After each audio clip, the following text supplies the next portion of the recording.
Chapter 818, Abyss Set. Chapter 818, Abyss Set. Underscore. Chapter 818, Abyss Set. It's over. Autumn Goose wondered if she were dreaming as she stared at the two fallen Great Lords before her. In the current God's domain, Great Lords struck fear into every player's heart. Even a 100-man elite team, led by an expert, would find it extremely difficult to defeat one. They might even be annihilated. Yet, now, this team of 20 players had defeated two Great Lords simultaneously. Moreover, a few of the team members had held back. No matter how she looked at this situation, it simply could not be real. Looking at it now, Autumn Goose found that the Wind God's spear simply could not compare to Zero Wing in terms of strength. They lived in entirely different worlds. If not for Thoughtful Rain, they probably would never have met Shifeng and the other core members of Zero Wing. When she thought back to how they had tried to persuade Thoughtful Rain and Blue Bamboo to leave Zero Wing and join the Wind God's spear, she could not help her embarrassment. Rain, hurry up and collect their life force. If you do not collect them within 5 minutes after the Great Lords die, you will lose your chance, Shifeng hurriedly reminded his companion. Thoughtful Rain finally woke from her daze as she retrieved the giant, pitch-black egg and collected the life force of the two Great Lords. While Thoughtful Rain collected the dissipating life force, Shifeng gathered the loot the two bosses had dropped. The two Great Lords had dropped a total of 7 pieces of equipment. Although this did not seem much, in the Abyss battlefield, this was a considerable harvest. It was easier to find high-ranking monsters in the Abyss battlefield than it was elsewhere. Hence, the drop rate of the top-ranking monsters had been reduced. With the increase in levels, monsters' drop rate for weapons and equipment also decreased. The drops this time are fairly nice. Joy surfaced on Shifeng's face after he finished appraising the items with his omniscient eyes. Among the 7 pieces of equipment, 5 were level 40 fine gold equipment. They had even obtained a piece of level 40 dark gold weapon. Ice Spirit Staff, dark gold rank. Level 40. Attack power plus 1045. Strength plus 51, agility plus 47, intelligence plus 92, vitality plus 87, endurance plus 66. Casting speed increased by 15%. Magic damage increased by 20%. Casting range plus 5. When casting, 20% chance to obtain the power of frost, causing 220% frost damage and reducing target's movement speed by 30% for 5 seconds. Additional passive skill dash. Frost Blessing, increases ice-type spell effects by 30%. Additional active skill dash. Waterfall, causes 300% frost damage every second in a radius of 20 yards for 8 seconds, freezing everyone within range for 10 seconds. Effective radius increases by 10 yards every second. Cooldown, 3 hours. Once Shifeng shared the Ice Spirit Staff's information in the team chat, everyone fell speechless. Although the staff's basic attributes are average at best, it increases all of them. Moreover, its active skill is insane. This is the first time I've seen a skill that can cover a radius of 100 yards. Even Stars of Light can't compare to this waterfall. If one uses waterfall on a battlefield, it will devastate the enemy forces. It's a pity, though. It would be amazing if it were an epic ranked staff. Large-scale destruction spells were priceless treasures to every guild in God's domain, not to mention Waterfall, a spell with so much AoE range. On a battlefield, this spell could easily wipe out several thousands of players. In a battle of 10 or 20,000 players, this spell could decide the victor on its own. The active skill was worth more than an epic item. Shifeng chuckled as he watched everyone admire the Ice Spirit Staff's active skill. Among the 7 pieces of equipment and weapons, the Ice Spirit Staff's active skill was astonishing. However, rather than the Ice Spirit Staff, what surprised Shifeng was the dark grey breastplate. A faint, bloody glow surrounded the armor, giving the equipment a creepy feeling. Sure enough, Divine Providence is a godly skill. Shifeng could not help but sigh. He then shared the statistics of this item through the team chat. Upon seeing the breastplate's attributes, even the excellently geared core members gasped. Abyss Armor, Breastplate. Level 40, Level 60. Equipment requirement, Strength 700. Defense plus 1240, level 40. Magic resistance plus 10. Strength plus 42, endurance plus 40, agility plus 35. Abyss set equipment. Level 40, level 60. Equipment requirement, Berserker. Set consists of 8 parts: head, shoulders, chest, hands, wrists, waist, legs, and feet. Set effect. 2-piece effect, increases all attributes by 10%. 4-piece effect, all skill damage increased by 20%, attack speed increased by 20%, and movement speed increased by 15%. 6-piece effect, obtain Abyss Rampage skill, increases all attributes by 100% and gain immunity to all control effects for 1 minute. Cooldown, 5 hours. 8-piece effect, obtain Blade of Abyss skill, transforms equipped weapon into the Blade of Abyss, increasing strength attribute by 300%, attack speed by 100%, and attack range by 10 yards for 15 seconds. Cooldown, 3 hours. What a powerful set. Blackie nearly drooled when he saw read the Abyss set equipment's information. The breastplate's basic attributes were only the equivalent of a dark gold item. However, as one obtained more pieces of the set, their combat power would grow exponentially. If one gathered all 8 pieces, although the set's basic attributes might not compare to epic items, the boost it granted would only be slightly weaker than a set of epic equipment. Of course, it is strong. This set equipment is purely intended to increase violence. Even the Tier 1 set equipment for Berserkers cannot compare to the Abyss set. After reaching Tier 2 at level 50, no Tier 1 set equipment will be able to compete with the Abyss set, Shifeng explained. The Abyss set equipment was the battlefield's representative equipment. Moreover, it was not exclusively for Berserkers. All classes had their own Abyss sets, and their attributes were all specialized for violence. These sets were extremely well suited for PvP. However, the Abyss set's drop rates were extremely low. It was practically impossible to collect all 8 set pieces for a single class. If one could collect 6 pieces of a set, they could increase their prowess in combat far more than with a Tier 1 set equipment. After all, the Tier 1 set equipment only consisted of 5 pieces. If one gathered all 8 pieces of an Abyss set, they would be practically invincible in PvP fights. I wonder if we'll gather a complete set. Aqua Rose was eager to find out. If they gathered all 8 pieces and let either Rampant Blade or Shadow Sword equip the set, the Berserker's abilities would soar, becoming one of the guild's top fighters. Most likely, aside from Shifeng and Fire Dance, nobody in the guild would be able to match them. Alright, rest up. We're going to look for the next Great Lord soon, Shifeng commanded as he stored the equipment. Meanwhile, Immortal Light's members, who had watched from a distance, had not recovered from their shock after watching Zero Wing easily defeat the 2 Great Lords. Their team of 100 had failed to defeat even 1 Great Lord, yet Zero Wing had taken 2 down at once with a team of 20. The difference between their guilds was like the difference between heaven and earth. Sindheart suddenly said, "Follow me." Chapter 819, City Deed. Chapter 819, City Deed. Chapter 819, City Deed. Why are they heading our way? Aqua Rose asked when she saw the members of Immortal Light approach their team. Jokingly, she said, "Are they going to try to plunder our loot? If they try to rob us, I won't mind giving them a final send-off." Fire Dance laughed as she unsheathed her 1,000 transformations that hung from her waist. Although the Immortal Light players were relatively strong, she was more than enough to annihilate their team. Moreover, she looked forward to the day someone tried to rob them. Previously, she had found plenty of inspiration during her time in the Dark Arena. This was the perfect opportunity to test some of her ideas. They shouldn't be that stupid. They should be able to tell the difference between our strength and theirs. Shifeng laughed as he watched his teammates prepare for a fight.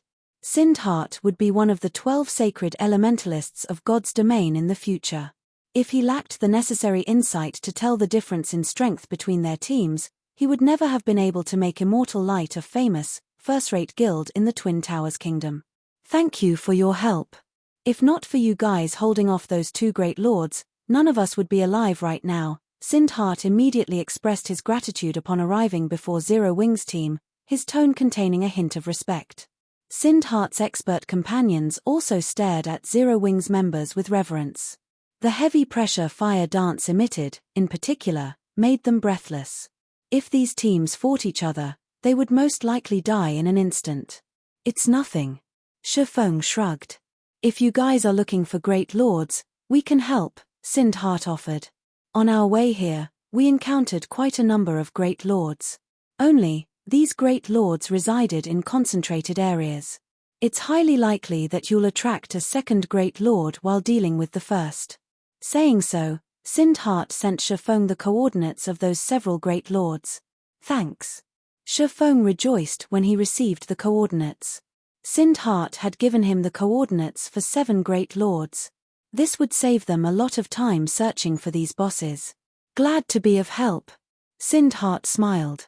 I don't believe that you came over here just to give me these great lords' locations. What's on your mind? Shifeng asked. He could not help but laugh when he saw Sindhart's hesitation. In the past, even he had looked up to Sindhart. Countless small guilds had tried to gain Immortal Light's favor, yet now, watching this man struggle with his desire to ask for help, Shifeng could not help but sigh. Hearing Shifeng saying so, Sindhart released his tension with a sigh of his own and said, in truth, aside from thanking you for the help, I wanted to ask something of Zero Wing. Although this may be sudden, I don't have any better options right now. Guild leader, are you really going to ask? One of the guild's upper echelons asked with surprise. If they refuse and news of this leaks, we'll be in big trouble. Do you think we have any other choice? Sindhart grumbled, a deep sense of powerlessness touching his expression. He did not want to do this, either. However, he could not think of a better plan. Only after encountering Zero Wing and seeing how powerful the guild was did he find hope. This might very well be their last opportunity to escape their dire situation. The other upper echelons fell silent. Although they wanted to argue their guild leader's decision, they could not bring themselves to do so. However, this had certainly captured Shifeng's interest. He could understand if Sindhart simply wanted to form a connection with Zero Wing. However, for a prideful person like Sindhart to place all his hopes in a stranger, the situation must be severe. Moreover, Shifeng was familiar with Sindhart's personality. He was not someone who would simply bow out of a challenge. Even when Immortal Light had fought a first-rate guild, Sindhart had refused to lower his head. He prioritized bonds and friendship over personal benefits. Otherwise, he would not have risked Immortal Light's extinction just to help an allied guild resist a first-rate guild. God's domain was only a game. Shifeng could not imagine what could cause someone like Sindhart to despair. I wish to sell several plots of land in the Twin Towers Kingdom. I will sell these lands at 90% market price. I'd like to offer them to Zero Wing in exchange for coins or top-tier equipment of the same value, Sindhart finally said after a long moment of silence. Sell land? Shifeng was curious. Since when had Sindhart become a land broker? If they're rubbish lands, Zero Wing is not interested. Please rest assured, the lands are in Snowfield City and have a lot of potential, Sindhart said as he took out several Snowfield City deeds. These are close to the underground arena, the Adventurers Association, the auction house, and the War God's Temple. Have you lost your minds? You're actually selling these? Blackie could not help his shock after seeing the deeds. Currently, most of the lands in major NPC cities with potential had been purchased already. It was extremely difficult to buy these lands even if one could afford them. With God's Domain's blazing popularity, more people would join the game in the future. The value of these lands would soar. In less than half a year, these lands would be worth several times their current value. It was especially true for the lands in Twin Towers Kingdom's third-ranking city, Snowfield City. Yet, Immortal Light wanted to sell away these lands, at 90% market price no less. This was simply inconceivable. They are indeed good plots of land. However, why are you trying to sell them to Zero Wing? Shifeng asked. The Twin Towers Kingdom and Starmoon Kingdom shared many aspects. Both were medium-sized kingdoms. Although Snowfield City was no match for White River City in terms of status, it was its kingdom's third-ranking city. Many organizations would offer a high price for these lands. Sindhart fell silent for a moment.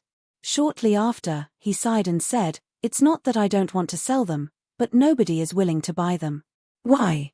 "The value of these lands will only increase in the future. Why doesn't anyone want to purchase them?" Aqua Rose asked, slightly surprised. Even the lands in the 20th ranking city in the Twin Towers Kingdom would be highly sought after, much less the valuable lands in the 3rd ranking city. Aqua Rose had personally ventured to other kingdoms to purchase several plots of land for the Candlelight trading firm, so she understood how popular these lands were. Because none of them wished to earn the ire of the Super Guild King's return, Sindhart said helplessly. When Zero Wings members heard Sindhart's words, they were dumbfounded. King's Return was a veteran super guild. Even a super first-rate guild like the Dragon Phoenix Pavilion was nothing in comparison.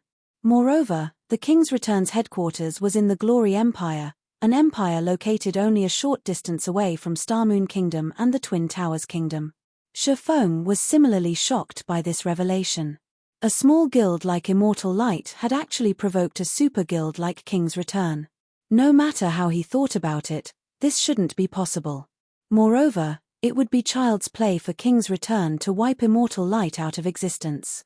Immortal Light was no threat to the Super Guild at all. Gnashing his teeth, Sindhart stated, "I don't want much for these 5 plots of lands. I only ask for 13,000 gold." Chapter 820 A Group of Lunatics. Chapter 820 A Group of Lunatics. Guild Leader. Sindhart's asking price shocked the several upper echelons he had with him. These were 5 high-potential, golden lands. "I know what I'm doing," Sindhart barked, having made up his mind. Originally, he had intended to raid Great Lords for some level 40 top-tier equipment and sell the items. However, they were not strong enough to take down level 40-plus Great Lords. The only option they had left to earn a large sum of coins quickly was to sell these 5 plots of land. However, they could not sell the land to anyone in the Twin Towers Kingdom. King's Return had already declared their stance in the Twin Towers Kingdom, and nobody was willing to provoke the Super Guild. However, with Zero Wing's strength, even a super first-rate guild like the Dragon Phoenix Pavilion had been forced to back down. Hence, Zero Wing should not fear King's Return at all.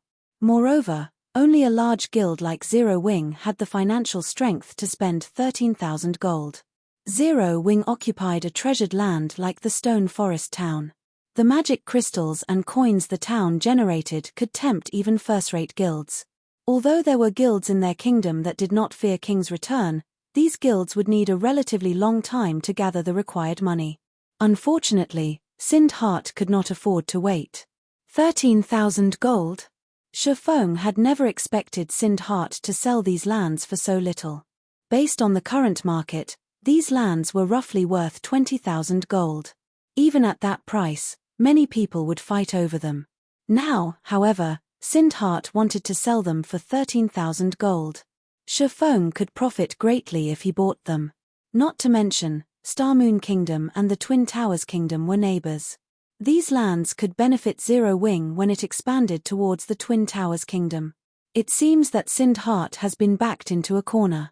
Shifeng could more or less understand Sindhart's current predicament after seeing the man's anxiety. In Shifeng's previous life, however, Immortal Light had never ceased to exist. This showed that King's Return had not wiped out Immortal Light in the past. Moreover, he had never heard of King's Return attacking Immortal Light. Immortal Light had most likely relied on itself to solve this problem. "All right, we'll buy these 5 plots of land." Shifeng nodded. "Only, we'll need some time to prepare such a large sum. Why don't we conduct the trade in 3 days? 3 days.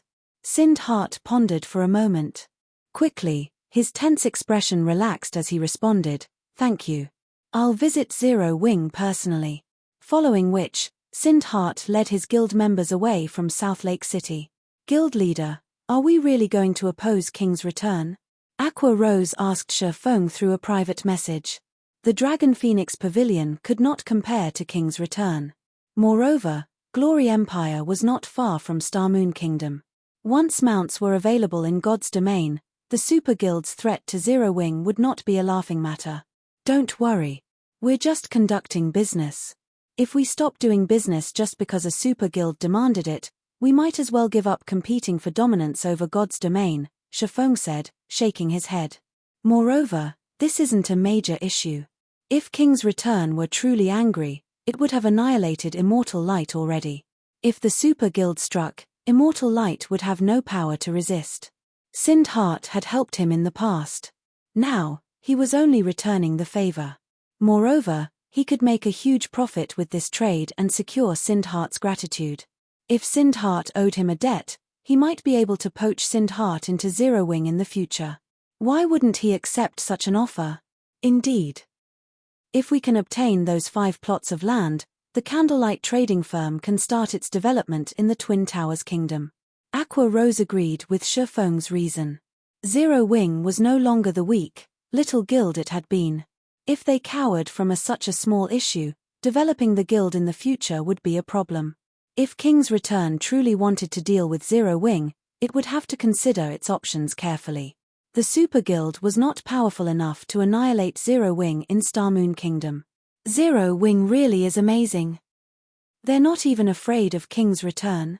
Deathwind had never imagined that Shifeng would agree to Sind Heart's offer so decisively. For a moment, he was at a loss for words. The Wind God's Spear was already impressive for standing up against the first-rate guilds in the Dark Knight Empire. However, Zero Wing was far more amazing. The guild was not even afraid of the titans of the virtual gaming world. I wonder when the Wind God's Spear will conduct itself like Zero Wing? Deathwind's mind wandered. Maybe joining a guild like Zero Wing isn't a bad idea. At this moment, Autumn Goose envied Thoughtful Rain and Blue Bamboo. After Immortal Light departed, Shifeng led the team on a hunt for more Great Lords. With the coordinates Sind Heart had provided, the team quickly cleared a path towards these Great Lords. The Great Lords behind city walls were no challenge for Zero Wing's core members. The only issue they encountered was their Berserk skills cooldowns. Fortunately, however, not every Great Lord required their Berserk skills. For 2 days, Shifeng and the others spent their time either killing Great Lords or clearing a path through random monsters towards Great Lords. Time passed leisurely as they learned more about each other. Over these 2 days, their experience bars had risen rapidly due to the large mobs of monsters they killed. Not only had Shifeng reached level 40, but Aqua Rose and the others had also hit level 40. This is the last one. Thoughtful Rain looked at the fallen Great Lord as she collected her 20th Great Lord's life force. Oh, not bad. We actually got another Abyss set piece, Shifeng said after appraising the 3 pieces of equipment he had picked up. Smiling, he said, now, we only need 2 more to complete the Abyss set for Berserkers. Although he had used Divine Providence for every Great Lord they had killed during the past 2 days, the Abyss set equipment's drop rate was simply too low. Even with his boosted luck attribute, a limited number of pieces had dropped. Fortunately, the Great Lords in South Lake City only seemed to drop the Abyss set for Berserkers. Otherwise, they would not have gathered 6 pieces. Our job is finally done here. Autumn Goose released a sigh of relief after watching Thoughtful Rain collect the final life force. If not for Zero Wing's help, they would never have killed 20 level 40 Great Lords in 3 days.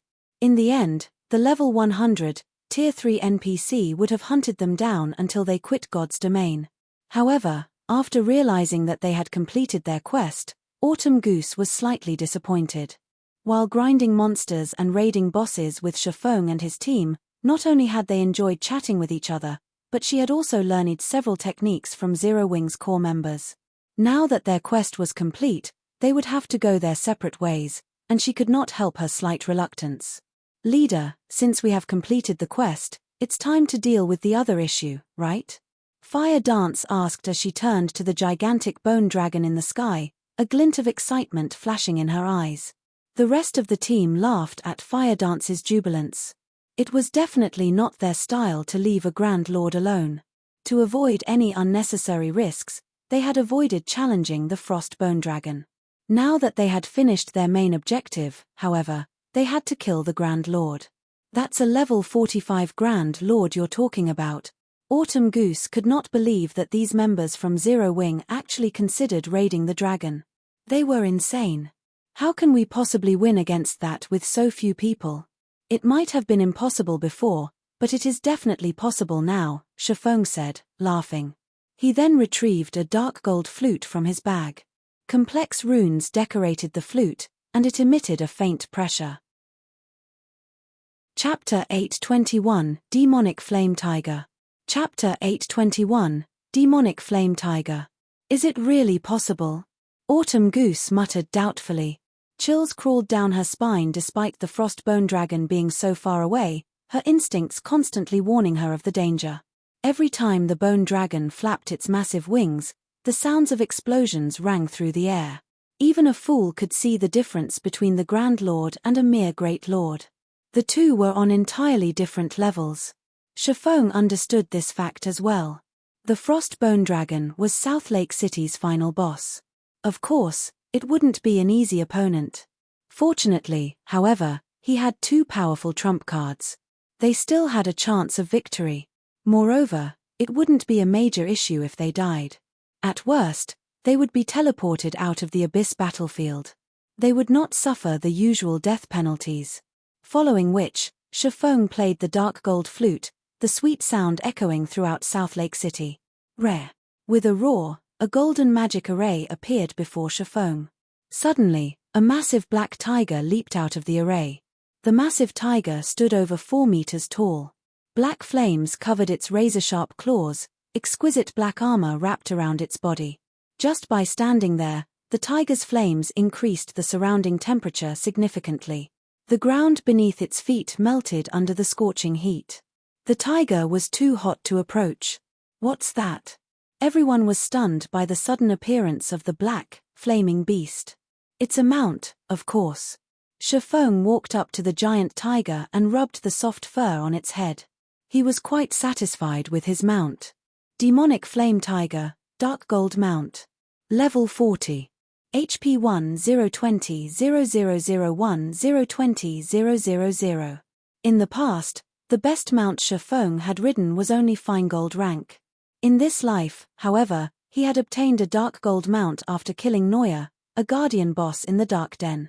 Mounts were extremely useful to players in field battles, especially a dark gold mount. Even a bronze mount already possessed certain combat capabilities, assisting players in battle. After reaching dark gold rank, the mount was the equivalent of a chieftain of the same level. Although a chieftain might not be anything to a top-tier expert, a dark gold mount's true power did not lie in its damage-dealing abilities. Such a thing was only useful to ordinary players. The true value of a dark gold mount lay in its support skills. Having a dark gold mount was the equivalent of having a player with support skills by one's side. Sure enough, a dark gold mount skills are very powerful. Shifeng was slightly surprised after he examined the Demonic Flame Tiger's skill menu. A level 40 fine gold mount only had 2 support skills. One was single target skill, while the other was an AoE skill. However, a level 40 dark gold mount had 3 support skills, with one being a single target skill and the other 2 being AoE skills. Synergy, passive skill. While within 100 yards of the Demonic Flame Tiger, all attributes of owner increase by 10%. Battle Roar. The Demonic Flame Tiger releases a deafening roar. All allies within 20 yards experience a 20% damage increase, movement speed increased by 20%, and attack speed increased by 30% for 10 minutes. Cooldown, 30 minutes. Dark Blessing. All allies within 20 yards gain 100 points of magic resistance, 20% damage reduction, and all attributes increased by 10% for 30 minutes. Cooldown, 10 hours. These 3 skills alone could raise the strength of the entire team by a huge margin. This was the value of dark gold mounts. A mount. Everyone's jaws dropped when they heard Shifeng's explanation. This can't be true, right? The Demonic Flame Tiger before them looked absolutely stunning. Moreover, they felt a heavy pressure from it. Based on its HP, it should be at least as powerful as a chieftain. A monster like the Demonic Flame Tiger could even serve as the boss in a party dungeon, yet such a powerful monster was actually a mount. This shattered any knowledge they had about mounts. What rank is this mount? Secret silver? Fine gold? Everyone nearly drooled as they stared at the demonic flame tiger. With its imposing might and its majestic appearance, the demonic tiger would be the center of attention regardless of where it was. It's just dark gold rank, Shifeng said as he tapped the demonic flame tiger's front paw. The demonic tiger obediently bent down before Shifeng, its dignified behavior vanishing. Shifeng's team members shot him a disdainful glare. It's just dark gold rank. Even though they had already reached level 40, none of them even had a common mount. They just hoped to obtain a bronze or mysterious iron mount. They wouldn't even dare dream of owning a secret silver mount, let alone a fine gold mount. They had never even expected to see a dark gold mount. After we leave the battlefield, I must find my own dark gold mount to show off, Blackie declared as he drooled over the demonic flame tiger that was the size of a small house. He could not help but fantasize about riding his own demonic tiger down White River City's streets. He would be the object of everyone's envy. Just the thought gave him chills. The other team members nodded in agreement. The horses one could buy in cities were garbage compared to the demonic flame tiger. Only a mount like the demonic flame tiger could be considered a real mount. This is not the time for this. Everyone, head to your appointed locations. Aqua, cast Song of Sprites on me, Shifeng commanded. The epic ranked staff song of Beatrice he had previously given Aqua Rose had a very powerful skill, the Song of Sprites. It could amplify the effects of a specific spell. When used on large-scale destruction spells and summoning skills, this skill was incredibly powerful. Shifeng had long since used up his magic amplification scroll. The Song of Sprites was the perfect skill to replace it. Following which, Shifeng summoned the Demon Gate. Aqua Rose used Song of Sprites on Shifeng, instantly buffing the demon summoning by 300%. In the next moment, a Tier 3 battle demon wielding a two-handed sword in one hand emerged from the Demon Gate. Battle Demon, Demon. Level 55. HP 14 000 00014 000. It was a success. Seeing the Tier 3 battle demon step away from the Demon Gate, Shifeng used the Bible of Darkness's ability to rob the battle demon of its will, turning it into a puppet. Is this Yi Feng and these core members' true strength? The instant the battle demon appeared, Autumn Goose, Thoughtful Rain, and the others were stunned. A Tier 3 demon was the equivalent of a Great Lord-ranked monster. It was also level 55. That monster could kill them instantly. Just how powerful is Zero Wing? Autumn Goose and the others struggled with their shock. Only now did they finally understand why Zero Wing's members had been so calm against all of those great lords. They even wanted to take on the Frost Bone Dragon.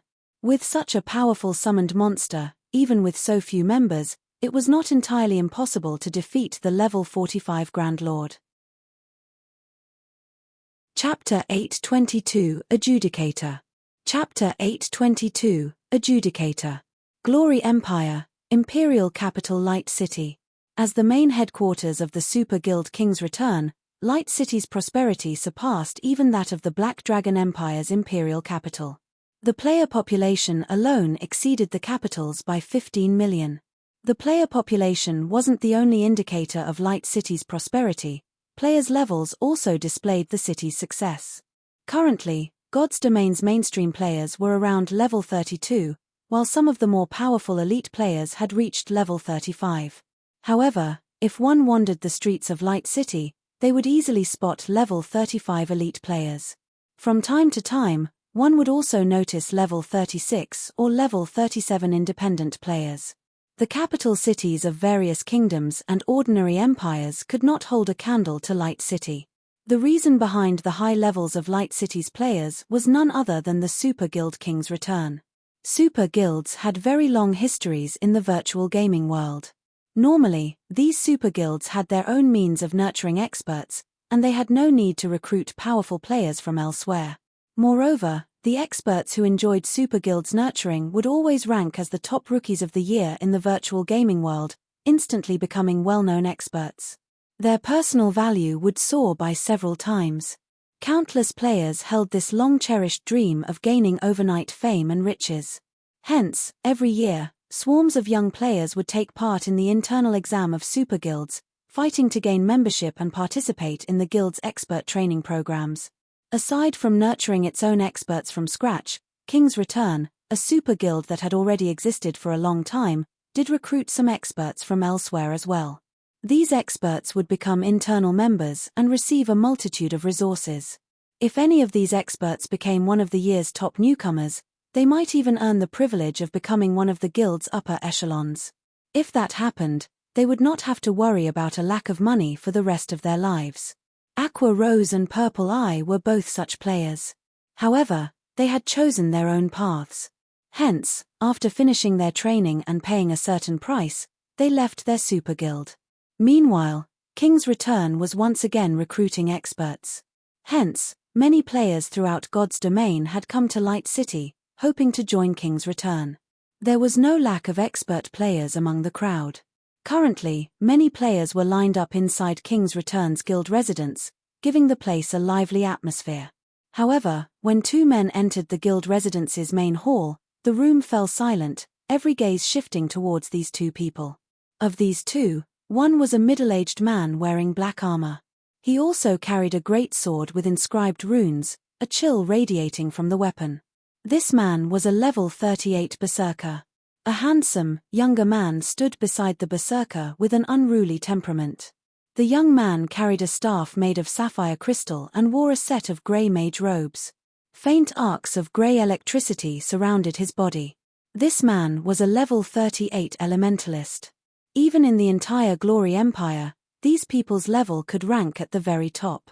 Isn't that the Thunder Sword, Broken City? I actually get to meet one of King's Return's upper echelons. I'm so lucky today. The person beside Broken City seems to be the newly promoted adjudicator of King's Return, Hell Fiend. I never thought that he would be so handsome. I wonder if he has a girlfriend.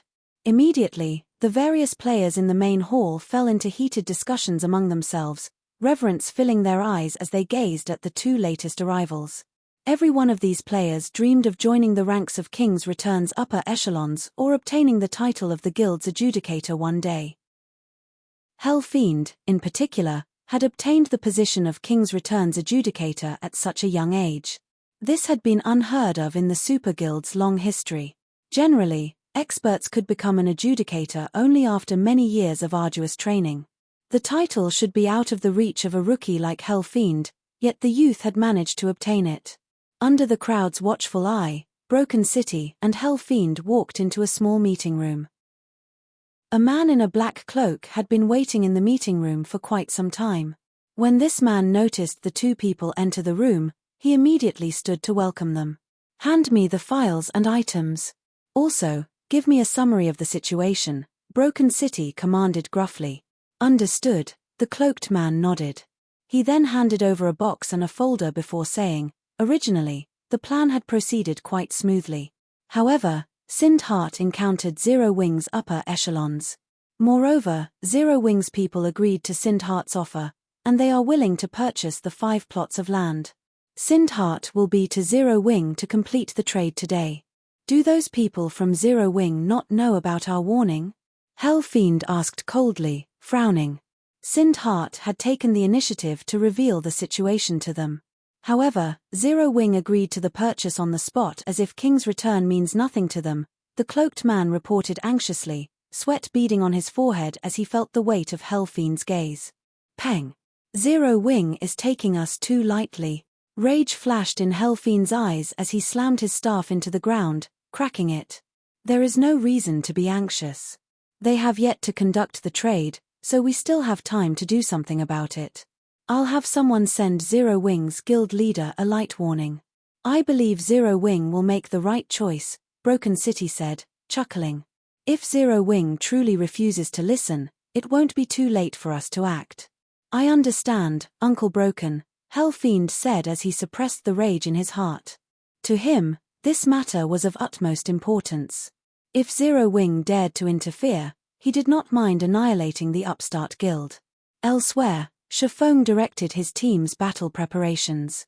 Fire, Flying, Minor, lure the surrounding monsters to us. Rain, get ready to use waterfall. Blackie, get ready to use stars of light. After Shifeng summoned the Tier 3 battle demon, he did not rush to take on the Frostbone Dragon. A level 45 Grand Lord was simply too powerful for current players. Furthermore, the slightest mistake while the team fought inside a monster next could result in a team wipe. Clearing the surrounding monsters was a must, particularly when facing a guardian boss like the Frostbone Dragon. All guardian bosses possessed a similar ability, Life Devour. If a team did not respond to this passive skill appropriately, it would not matter how many players charged at a guardian boss. Everyone would simply charge towards their graves. Life Devour allowed guardian bosses to absorb all life force within a radius of 1,000 yards. Be they players or monsters, all those in range would lose 1% of their HPs every 3 seconds. Meanwhile, the guardian boss would absorb this HP. Hence, when going up against a guardian boss, too many people was not always a good thing. Guardian bosses usually had very high HP. Chances were high that players could not even deal enough damage to these bosses to overcome their innate battle recovery. Moreover, when fighting a Grand Lord like the Frostbone Dragon, players' stamina consumption rate would be very high. They could not afford to fight a battle of attrition against such bosses. In the end, players would die from exhaustion. Finally, after over an hour, Shifeng's team managed to clear all of the monsters within the Frostbone Dragon's range of activity. Move out. Following which, Shifeng directed the battle demon to charge at the Frostbone Dragon. He also activated the demonic flame tiger's battle roar and dark blessing. Immediately, the entire team's attributes and magic resistance rose by a large margin. Chapter 823 Monster Level Battle. Chapter 823 Monster Level Battle. Graw. When the battle demon was within 200 yards of the boss, the Frostbone Dragon sensed the demon's presence. As it released a furious roar, the Grand Lord flapped its massive bone wings. The generated gust prevented the battle demon from approaching. Before the wind came to an end, the Frostbone Dragon stretched open its jaws. Suddenly, a storm broke out, covering a 200-yard radius, and a seemingly endless amount of mana gathered in the Bone Dragon's mouth. Damn it, it's using dragon breath. Realizing what he was seeing, Shifeng hurriedly shouted, "Everyone, get away from the Bone Dragon's front." Shifeng's command confused Aqua Rose and the others. They were currently over 300 yards away from the Grand Lord. At such a distance, the Bone Dragon's attack should not be a threat. However, seeing at Shifeng's anxious expression, the Zero Wing team did not dare to be careless as they rushed to the sides. Due to Battle Roar and Dark Blessing, everyone's attributes had received a significant boost. Their movement speeds had also increased massively. In the end, they managed to move just as the mana in the Grand Lord's mouth reached a critical level. Before the team could relax, however, they suddenly felt a chill from behind them, and they could not help their shivers. Instantly, a beam of white light devoured the buildings behind them. How is this possible? Aqua Rose could not believe her eyes. The 600-yard stretch before the Frostbone Dragon had transformed into a frozen tundra. Had they not dodged the breath attack in time, they would have lost their lives. How can a Grand Lord be so powerful? The crowd gasped collectively. With such a wide and long-ranged AoE attack, even an army of 10,000 players would die instantly. Alright, snap out of it. Let the battle demon pin the Frostbone Dragon down. Everyone else, attack from the dragon's sides. Absolutely do not stand in front of it, Shifeng immediately commanded, not finding the Grand Lord's powerful attack one bit surprising. The Frostbone Dragon ruled over a city. Zerg tactics would never be enough for players to kill it. If not for his ability to summon a Tier 3 demon, he would not risk everyone's lives by provoking such a boss. Although the Frostbone Dragon was more powerful than their team, it was only a level 45 Grand Lord. However, the Tier 3 demon he had summoned was level 55. The difference of 10 levels could, mostly, make up for the difference in rank. Even if he could not exert the Tier 3 demon's full strength, he could use it to pin the boss down. As the breath attack ended, the battle demon, which Shifeng had previously moved out of the breath attack's range, arrived before the Grand Lord and used a Tier 3 skill. Round Flash. Countless flashes of light appeared around the bone dragon's skull until the monster's head was hidden behind a dazzling, silver glow. -592,018. The frost bone dragon released a pained cry as its body fell to the ground abruptly, flattening the buildings beneath it. The impact caused South Lake City to tremble. As for Autumn Goose and the others, who had begun their charge towards the frost bone dragon, they were momentarily stunned. With a single hit, the Tier 3 demon demolished a small, but visible, chunk of the frost bone dragon's HP. This one attack was most likely more powerful than the combined attacks of a player army of thousands. Moreover, this was the first time she had ever seen Tier 3 beings fight against each other. Usually, she only saw players tackle monsters. The shock of watching two monsters face each other was intense. This scene allowed them to realize just how weak players were. Compared to this great battle, their previous battles were practically child's play. Before the frost bone dragon, which towered over 100 meters tall, any player would seem insignificant. The mental pressure the Grand Lord exerted stole their breath. Don't stop. We've entered its frost domain. As long as we remain inside this domain, our stamina will decrease rapidly. Even if we don't move, our stamina will decrease. We need to hurry and get rid of the bone dragon before our stamina runs out. Shifeng reminded his team as he glanced at Autumn Goose, Thoughtful Rain, and the others, who had stopped moving due to shock. Notify me immediately if any of you run out of stamina during the battle. Yes. Everyone nodded as they regained their focus. Against such a boss, Aqua Rose and the other core members of Zero Wing fared relatively well. After all, they had raided a Grand Lord before. Only, the Frost Bone Dragon was significantly more powerful than that Grand Lord. However, this was the first time Autumn Goose, Death Wind, Gunfire, Thoughtful Rain, and Blue Bamboo had faced a Grand Lord. Fighting against such an oppressive pressure and bathing in such frigid killing intent, even moving became a struggle for them. It would be a miracle if they could even exert 50% or 60% of their usual strength. How can a Grand Lord be so terrifying? Autumn Goose's heart pounded as she watched the bone dragon's mountain-like body. She then looked at Fire Dance and the others, who appeared almost unfazed and were still charging towards the Grand Lord, and she smiled bitterly.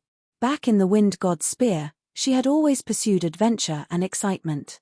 However, compared to the Frost Bone Dragon, those adventures had been a walk in the park. This Grand Lord's might was overpowering enough that she felt incredibly powerless. In contrast, despite such an oppressive pressure, Zero Wing's members did not show any signs of slowing. With this, one could easily tell that Zero Wing's members had long since become accustomed to such battles. For some reason, a random thought invoked a strange feeling within Autumn Goose. This was what she has searched for all this time. While Autumn Goose was caught up in her daze, the Frost Bone Dragon slammed its massive claws down onto the battle demon. Unable to dodge the attack in time, Shifeng could only direct the battle demon to defend itself with its weapon. Boom. -95,164. The ground beneath the battle demon's feet shattered as the demon became embedded into the ground. The surrounding land shook from the impact, a deep fissure forming and spreading towards Autumn Goose. Autumn Goose was momentarily taken aback. Compared to the Frost Bone Dragon's destructive power, the great lords they had defeated earlier were nothing more than harmless kittens. However, Autumn Goose still reacted. Although her movements were sluggish due to the Guardian boss's pressure, she had managed to pull her weapon up before her. Peng! The incoming shockwave struck and threw Autumn Goose, a damage of -867 appearing above her head. A gasp tore through the watching players.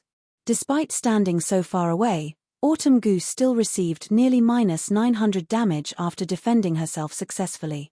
If she had failed to lift her weapon in time, she probably would have lost over 4,000 HP in an instant. As for the Frost Bone Dragon's claws, even Cola might die instantly if he received a direct hit.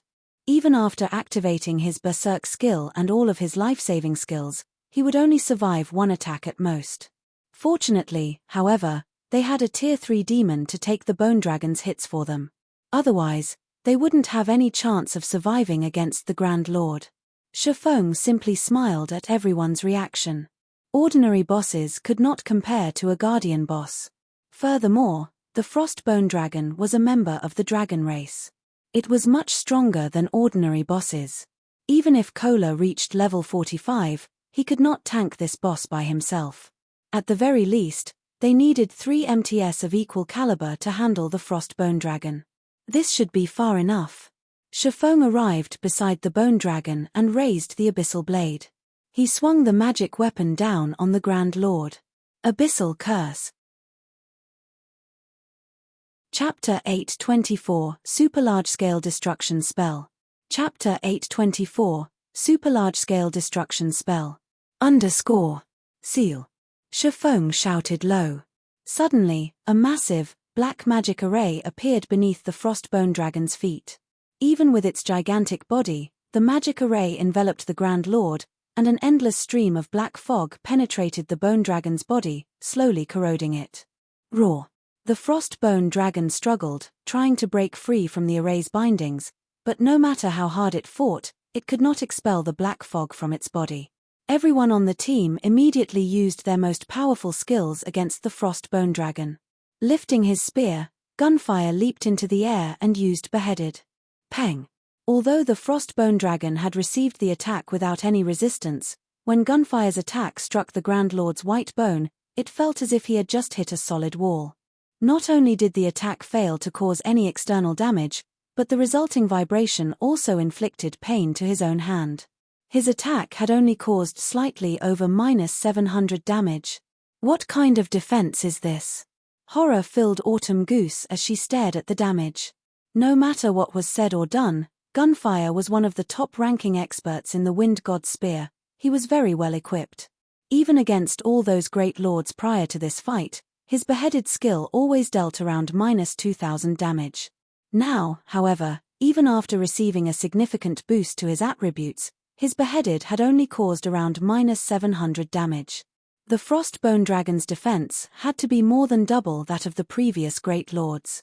Meanwhile, the Frostbone Dragon had 64 million HP. With its battle recovery alone, it could regenerate 640,000 HP every second. Not to mention, since the battle had begun, the Grand Lord had been absorbing 1% of their HP every 3 seconds. With such a powerful recovery, even 100 continuously attacking gunfires would barely scratch the Frostbone Dragon.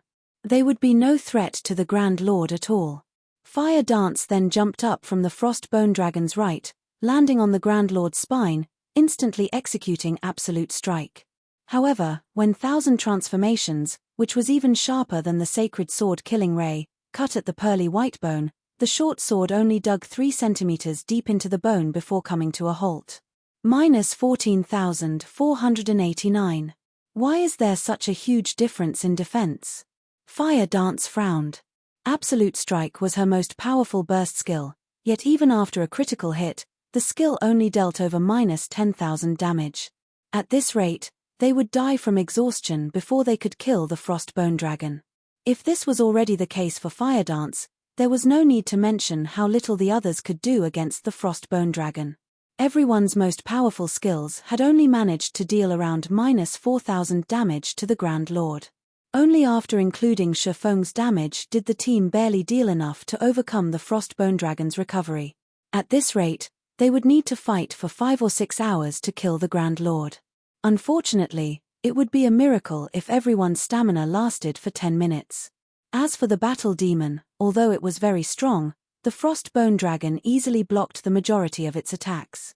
It had barely any opportunities to damage the Grand Lord. 2 seconds after Shifeng activated Abyssal Curse, the Frostbone Dragon's wings shuddered as it broke free from the magic array. Immediately, it swiped its tail at the Battle Demon, launching a more violent attack than before. In the next moment, an afterimage briefly appeared. Before the Battle Demon under Shifeng's control could react, the Bone Dragon had sent it flying. Everyone had expected the Battle Demon to suffer an intense amount of damage. However, the Battle Demon only lost around 70,000 HP, that was even less than the damage it had received before. The Bone Dragon's attributes have decreased. Aqua Rose stated as she looked at the Frostbone Dragon's HP. Currently, the Grand Lord only had a maximum HP of 57,600,000. Its attributes had been decreased by 10%. The players felt joy bloom in their chests. Their will to fight soared. Even to ordinary players, a 10% attribute drop would significantly affect their combat power, much less for a guardian boss like the Frostbone Dragon. Everyone, activate your berserk skills. Use this opportunity to slay this boss. Shifeng hurriedly reminded. Abyssal Curse could reduce the Frostbone Dragon's attributes for 10 minutes, so if they could not finish the Grand Lord off in these 10 minutes it would become much harder to defeat later. They needed to exert all of their strength now. Following Shifeng's command, everyone activated their berserk skills at full strength. As for Shifeng, he activated Heavenly Dragon's power. Among the several berserk skills Shifeng had, Dragon's power increased his strength attribute the most. With the Tier 3 Battle Demon acting as a meat shield, Shifeng used silent steps and appeared directly behind the Frostbone Dragon. Phantom Kill, Flame Burst. Shifeng and his doppelganger released a series of 30 dazzling explosions on the Bone Dragon's weakened ribcage. -20,484. -28,497. -41,054. -57,149. 30 consecutive hits struck the Frostbone Dragon, instantly stealing a small chunk of the Grand Lord's HP. Aqua Rose used Song of Sprites and cast the Tier 1 spell Soul Cloud. In the next moment, several dozen damages appeared above the Frostbone Dragon's head, each one devouring over 1,000 HP. In addition, Aqua Rose summoned 3 blue fire crows and 3 forest sprites. Although each summoned creature could only deal around -1,000 damage, with the 6 attacking together, they instantly destroyed over 6,000 of the Grand Lord's HP. In terms of damage output, Aqua Rose was only inferior to Shifeng and Fire Dance. Besides, the blue fire crows were slightly different from the forest sprites. The blue fire crows possessed the growth skill. As time passed, they would increase in rank. From elite monsters, the blue fire crow could grow to become lords. At that point, Aqua Rose's damage could even surpass Fire Dance's. Seconds and minutes passed quickly. Under Shifeng and his team's all-out assault, the Frostbone Dragon's HP quickly fell to 30%. Finally, the Tier 3 Battle Demon was in an extremely miserable state. It currently had less than 20% of its HP remaining. Foolish humans, feel the wrath of the abyss, the Frostbone Dragon bellowed as it suddenly flapped its wings. Shio! The Frostbone Dragon instantly appeared above South Lake City. In the next moment, an endless amount of elemental mana surged towards the Frostbone Dragon's body from all directions. At the same time, a deep blue, twofold magic array appeared above South Lake City as well, enveloping the entire space above the city. The violent power radiating from the magic array threw everyone to the ground as if the end of the world had arrived. It's over. How does the Bone Dragon know such a spell? Shock filled Aqua Rose's eyes as she stared at the magic array above South Lake City. With her understanding of magic arrays, she knew that they had absolutely no chance of defending against the Frostbone Dragon's spell.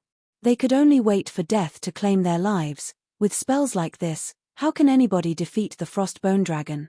The other team members felt similarly powerless as they watched. It was technically not impossible to deal with a super large-scale destruction spell like this. However, with the magic array covering the entire South Lake City, how could they escape the spell's range in time? Ha ha ha. Go on. Flee. Let's see if you can escape the wrath of the abyss, the Frostbone Dragon laughed. I've been waiting for this. Shifeng's lips curled into a smile. He had been waiting for this moment for a long time. Immediately, he activated Wind Rider. He then switched the aura of wind to the aura of time before looking at Aqua Rose, saying, "Use Song of Sprites on me." It had already been 5 minutes since Aqua Rose last used Song of Sprites. The skill's cooldown should have ended. Although Aqua Rose did not understand what Shifeng intended to do, she cast Song of Sprites on him. Shifeng then flew towards the Frostbone Dragon, which was still in the process of gathering and condensing mana. Absolute Time. This was Shifeng's final trump card against the Frostbone Dragon. If he could not interrupt the Frostbone Dragon's abyssal wrath, a super large-scale destruction spell, trying to deal with the Grand Lord would be sheer lunacy. Immediately, with the Frostbone Dragon as the center, the space within a radius of 300 yards froze. All mana in the area scattered and vanished immediately. No. Due to the sudden loss of mana, the Frostbone Dragon released a pained cry as it suffered a backlash from its spell. Its massive body, which had been over 100 meters in height, suddenly shrunk to only 60 meters or so. Its attributes also fell by 40% as it entered a weakened state for 3 minutes. The Frostbone Dragon's body then crashed to the ground. With its combat power greatly reduced, how could the Frostbone Dragon be a challenge for the team from Zero Wing? Even without the Tier 3 Battle Demon, the Frostbone Dragon was no longer a threat. At this time, Shifeng activated the power of darkness, his attributes soaring once more. He then began a rampant assault on the Grand Lord. When the Frostbone Dragon had less than 500,000 HP remaining, Shifeng activated Divine Providence before using Flame Burst on the Grand Lord, destroying the Grand Lord's final strand of HP. The instant the Frostbone Dragon died, everyone heard the sound of a system notification. Chapter 825 Loot of a Grand Lord. Chapter 825 Loot of a Grand Lord. It's finally dead. They could not help but breathe out a sigh of relief when they saw the Frostbone Dragon falling to the ground, the Grand Lord's HP thoroughly depleted. As the Frostbone Dragon fell to the ground, everyone's experience bars had also abruptly increased by a large margin.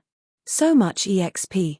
A golden glow covered Autumn Goose, Death Wind, Gunfire, Thoughtful Rain, and Blue Bamboo as all 5 of them leveled up from level 38 to level 39, expressions of shock appearing on their faces. Even the combined EXP they gained from killing the 20 Great Lords from before could not compete against the EXP provided by a single Frostbone Dragon. While everyone was celebrating over their success in killing the Frostbone Dragon, a system announcement suddenly surprised everyone. System announcement: congratulations! You have killed the Guardian boss Frostbone Dragon. War God's Temple reputation plus 20 points. Rewarding 5 basic medals of honor. War. We've hit the jackpot this time. We got 5 basic medals of honor. Autumn Goose and the others were similarly stunned by this situation. They never imagined that there would be such great rewards for killing the Frostbone Dragon. They had heard that many large guilds had organized massive expeditions to conquer towns. Meanwhile, aside from earning a large amount of honor points, another important reason these guilds were organizing such expeditions was to increase their reputation with the War God's Temple, as well as obtain basic medals of honor. The higher one's War God's Temple reputation was, the more discounts one could obtain when exchanging for items using honor points. At the same time, after one's reputation with the temple reached a certain level, they could also exchange for higher ranking items. The high-ranking items available for exchange would tempt even top-tier expert players, much less ordinary expert players. For example, battlefield mounts, rare skills, high-ranking rare potions, and many other items could not be found on the market. Although a battlefield mount was only useful in the Abyss battlefield, the quality of the mount itself was very high. Players could exchange for a bronze mount right from the onset. As one's War God's Temple reputation increased, one could even exchange for a dark gold mount. These mounts could increase a player's combat power in the Abyss battlefield significantly. Not to mention, there were also all sorts of rare skills.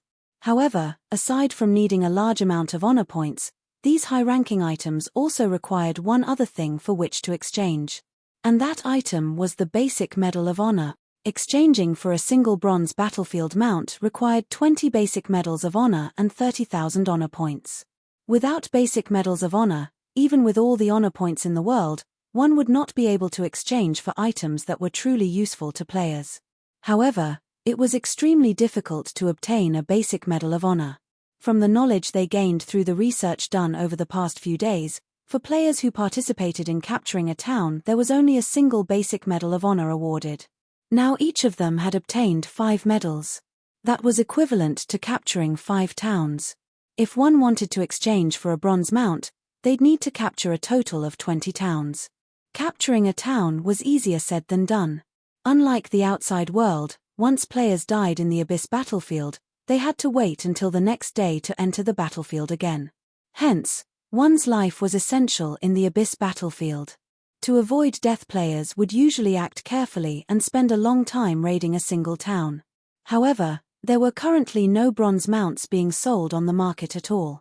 Only a single common mount was for sale, which cost 40 gold. Even if someone were selling a bronze mount, it would cost several hundred gold, at the very least. How could ordinary players possibly afford to purchase one? Consequently, if one wanted to experience riding a bronze mount, this was the fastest method to do so. In the Abyss battlefield mounts were slightly more powerful than normal mounts. Not only were they faster, but their combat power was also higher by a single rank. Just a fine gold battlefield mount could already rival a chieftain of the same level, while dark gold battlefield mounts could rival a lord of the same level. With such a mount, players could obtain honor points in the Abyss battlefield more easily in the future. While everyone was feeling ecstatic over their unexpected harvest, Shifeng had appraised all the items dropped by the Frostbone Dragon. Although the Frostbone Dragon had only dropped 5 items, every piece was either a top-tier weapon or equipment. Big brother Yifeng, looking at how happy you are, just what kind of items did the boss drop? Hurry up and share them with us. Don't just keep them to yourself. Blue Bamboo became exceedingly curious when she saw the smile on Shifeng's face. This was the first time she had raided a Grand Lord. Moreover, there was also a rumor going around in the outside world saying that Grand Lords had a chance of dropping epic items. Nothing much. I'm just happy because we managed to complete the Abyss set. Aside from that, the boss has also dropped a level 40 dark gold ranked shield, a level 40 dark gold ranked ring, and a pair of growth-type gloves, Shifeng said, laughing. He then shared the details of the shield and ring through the team chat. Frostbone shield, dark gold rank. Level 40, level 45. Equipment requirement, strength 500. Defense plus 2720, level 40. Block rate, 37%. Strength plus 43, endurance plus 51. Ice resistance plus 10. Evasion plus 10. Weakens damage received from the front by 20%. Every time shield is struck, 10% of damage will be converted into user's defense. Up to a maximum of 2000 defense can be converted. Maximum HP increased by 10%. Additional skill dash. Frost Body becomes immune to all damage coming from the front for 4 seconds. Cooldown, 5 minutes. The defense on this shield is especially high. Just the defense on this shield alone is already a match for my total defense. Aqua Rose was dumbstruck after seeing the attributes of the Frostbone shield. The Divine Blue Fire Shield Cola was currently using only had 1950 defense. However, the total defense the Frostbone shield could provide was 4720 points. Not to mention, the shield itself also had a passive damage reduction skill and an active skill that provided pseudo-invulnerability. With this shield, they would be able to take on even the super powerful skills of bosses in the future. Particularly, when the healers could not keep up with the damage the MT wielding the Frostbone shield was taking, said MT could use Frost Body to alleviate the burden on the healers. Ice Spirit Ring, dark gold rank. Level 40, level 45. Equipment requirement, intelligence 400. Strength plus 15, agility plus 18, endurance plus 24, intelligence plus 55, vitality plus 37. Casting range plus 2. Casting speed increased by 10%. Magic damage increased by 10%. Attacks have a certain probability to trigger freeze effect, freezing target for 3 seconds. Additional skill dash. Rapid cooldown, resets cooldown of all skills learned by user. At the same time, removes all control effects and increases casting speed and movement speed by 30% for 10 seconds. Cooldown, 10 minutes. After everyone saw the statistics of the Ice Spirit Ring, their eyes nearly fell out of their sockets. With this ring, a magical class's damage output would increase by at least 20%. Blue Bamboo said as she greatly admired the Ice Spirit Ring. This was the first time she had seen a ring with such amazing attributes. Ornaments were very rare in God's domain. Their value was much higher than even weapons. Despite being fully geared in top-tier equipment, the ring she currently wore was only a level 20 mysterious iron ring. However, she was very well off already. Many players were still wearing level 10 bronze ranked rings. However, compared to the Ice Spirit ring, her level 20 ring was practically trash. Don't get too excited. Whether it is the shield or the ring, the value of these two items most likely cannot be compared to this pair of gloves. Shifeng then shared the stats for the gloves with everyone. Chapter 826, Background of the Number 1 Guild. Chapter 826, Background of the Number 1 Guild. Growth type equipment. Everyone looked at the image that was releasing a faint white glow. There were many divine runes carved on the pair of gloves. There was also a small, dark blue magic array etched on the back of the gloves, with a light blue bead embedded in the middle of the magic array. Frost gloves, cloth armor, bronze rank. Level 40, level 90. Defense plus 348, level 40. Intelligence plus 26. Vitality plus 22. Endurance plus 21. Additional passive skill dash. Force chant. While casting, there is a 5% chance to cast tier 1 or below spells instantly. Additional active skill dash. Frost breath. Deals 500% magic damage in a cone to enemies within 30 yards and freezes all targets hit for 5 seconds, and then reduces their movement speed and attack speed by 40% for 15 seconds. Cooldown, 1 hour. Gloves that had once been worn by the Frost King with frost beads embedded on the gloves, which were sealed by the Frost King, and are unable to display their full power. To lift the Frost King's 5-layered seal, a large amount of EXP is needed to be absorbed. Removing the first seal requires 300 million EXP. The upgrade requirement of this equipment sure is rough. Just the first seal requires 300 million EXP. Blackie raised his brows. This much EXP was enough to allow current ordinary players to level up once. Moreover, this was only the first seal. There would still be 4 more seals after this one. Needless to say, the following seals would surely have higher requirements. But the skills of this piece of equipment are amazing. It is capable of instant casting tier 1 spells. Only, the chances are a little too low. The AoE control skill, on the other hand, is quite good. With these two skills together, this pair of gloves would not lose out to any dark gold equipment, Aqua Rose commented. When Shifeng heard everyone's unbiased evaluations, he could not help but shake his head and laugh, saying, "Do you guys think that removing the seals will only improve the equipment's basic attributes? This is growth type equipment. It can be upgraded into epic rank if you remove all of the seals. Whether it is the basic attributes of the gloves or its skills, both will gradually improve along with the undoing of the seals. Dark gold equipment definitely cannot compare to something like this. This is epic equipment." Everyone was surprised. Zero Wing's core members had a profound understanding of just how powerful epic items were. Compared to epic equipment, dark gold equipment was practically garbage. The two were on entirely different levels. Even just equipping a single epic weapon or equipment could instantly increase a player's combat power by a large margin, unlike dark gold equipment, where multiple pieces were required to display their advantages. So this is epic equipment. Autumn Goose and the others were momentarily at a loss for words when they looked at the frost gloves. While they were still at the stage of being joyful over getting a piece of dark gold equipment after defeating a great lord, Zero Wing had already set its sights on epic equipment. Over time, the gap between them and Thoughtful Rain would unquestionably grow increasingly larger. Following which, Shifeng held an internal auction between the members of Zero Wing.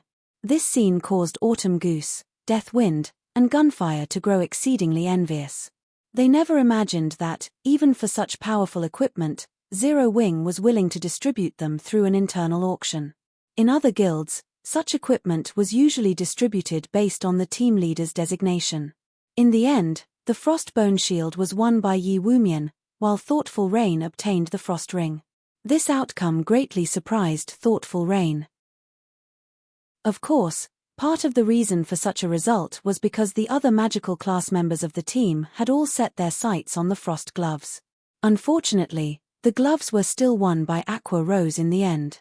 After completing the equipment distribution, everyone teleported out of the Abyss battlefield together. As soon as the team appeared at the teleportation array inside the War God's Temple, a wide array of noises immediately entered their ears. Players recruiting for team members filled the War God's Temple. After just being away for a few days, the War God's Temple had undergone tremendous changes. Currently, players crowded the main hall of the War God's Temple. The levels of the players here, as well, had undergone significant changes. Originally, level 30 players were considered mainstream. Now, however, the majority of the players present in the main hall were around level 32. Among them, there was no lack of level 34 or 35 independent players. Also, these players were all relatively well equipped. However, shortly after Shifeng and the others appeared, the entire main hall went silent. Practically everyone within the building had shifted their gazes towards Shifeng's group. Aren't they Zero Wing's upper echelons? Damn. They're the real deal. As expected of the top-tier experts of Star Moon Kingdom. Even though I am standing so far away from them, I still can't help but shiver at the pressure they give off. Who are those three independent players beside them? All three of them are level 39. What? Level 39? The number one player on Star Moon Kingdom's ranking list just reached level 38 not long ago. Did they hide their levels on the ranking list? Just how did they manage to level up so quickly? It would be great if I can mooch off of them. Pros, carry me please. No one could believe their eyes when their gazes landed on Autumn Goose and the others. Shifeng and the other members of Zero Wing were wearing black cloaks so no one could identify their levels. Autumn Goose and the others, however, were not wearing black cloaks, so everyone could see their current levels clearly. At this situation, Autumn Goose and the others could not help but feel slightly embarrassed. If not for Shifeng bringing them along to kill so many great lords, it would be impossible for them to reach level 39 so quickly. At most, they would have reached level 37 by now. After they returned to the Dark Knight Empire, the other members of the Wind God's Spear would also be shocked upon seeing their levels. Yifeng, are you not coming with us to turn in the quest? Thoughtful Rain asked as she looked at Shifeng. I still have some matters to attend to, so I won't be going together with you, Shifeng said as he shook his head. He had just received a message from Melancholic Smile saying that representatives from King's Return wanted to meet him to discuss an important matter. After considering the situation for a long moment, the only conclusion Shifeng could come up with for this sudden visit was due to the matter relating to Sind Heart. After all, Zero Wing did not possess any actual connections with King's Return. However, he also felt that the possibility of such a thing happening was low. A super guild like King's Return could easily annihilate an upstart guild like Immortal Light. Just like Nine Dragons Emperor of the Dragon Phoenix Pavilion, King's Return could simply take direct action against Immortal Light. There was no need for them to go through so much trouble to deal with a single upstart guild.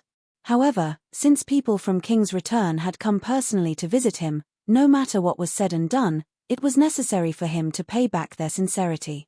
As for the Silver Legend quest, even if he turned in the quest together with Thoughtful Rain and the others, the most he would get in return was a little EXP. That meager amount of EXP was practically negligible to him. Now that the final arc of the Silver Legend quest was complete, there was no need for him to tag along with the group anymore. Hearing Shifeng saying so, a hint of disappointment appeared on Thoughtful Rain's face. Zero Wing's guild residence. Inside the large guild hall, Zero Wing's members could be seen moving about busily. All this was due to the appearance of the guild stable. To purchase their own guild mount once they reached level 40, everyone began frantically taking on quests one after another, earning as much money as possible. This situation caused the entire guild to buzz with activity. However, inside the busy hall, two people were currently seated inside the reception room of the second floor, leisurely observing the situation inside the guild. They've managed to run the guild quite well. It's no wonder why Zero Wing is known as Star Moon Kingdom's #1 guild. Unfortunately, the guild's background is poor, and it doesn't have any expert nurturing capabilities. A robust man in silver-heavy armor spoke disdainfully as he watched the situation downstairs. This man was a level 38 berserker. Although there were many elite players in Zero Wing, at the end of the day, they were only slightly better than the players of Starmoon Kingdom. They were no match for Empire players at all.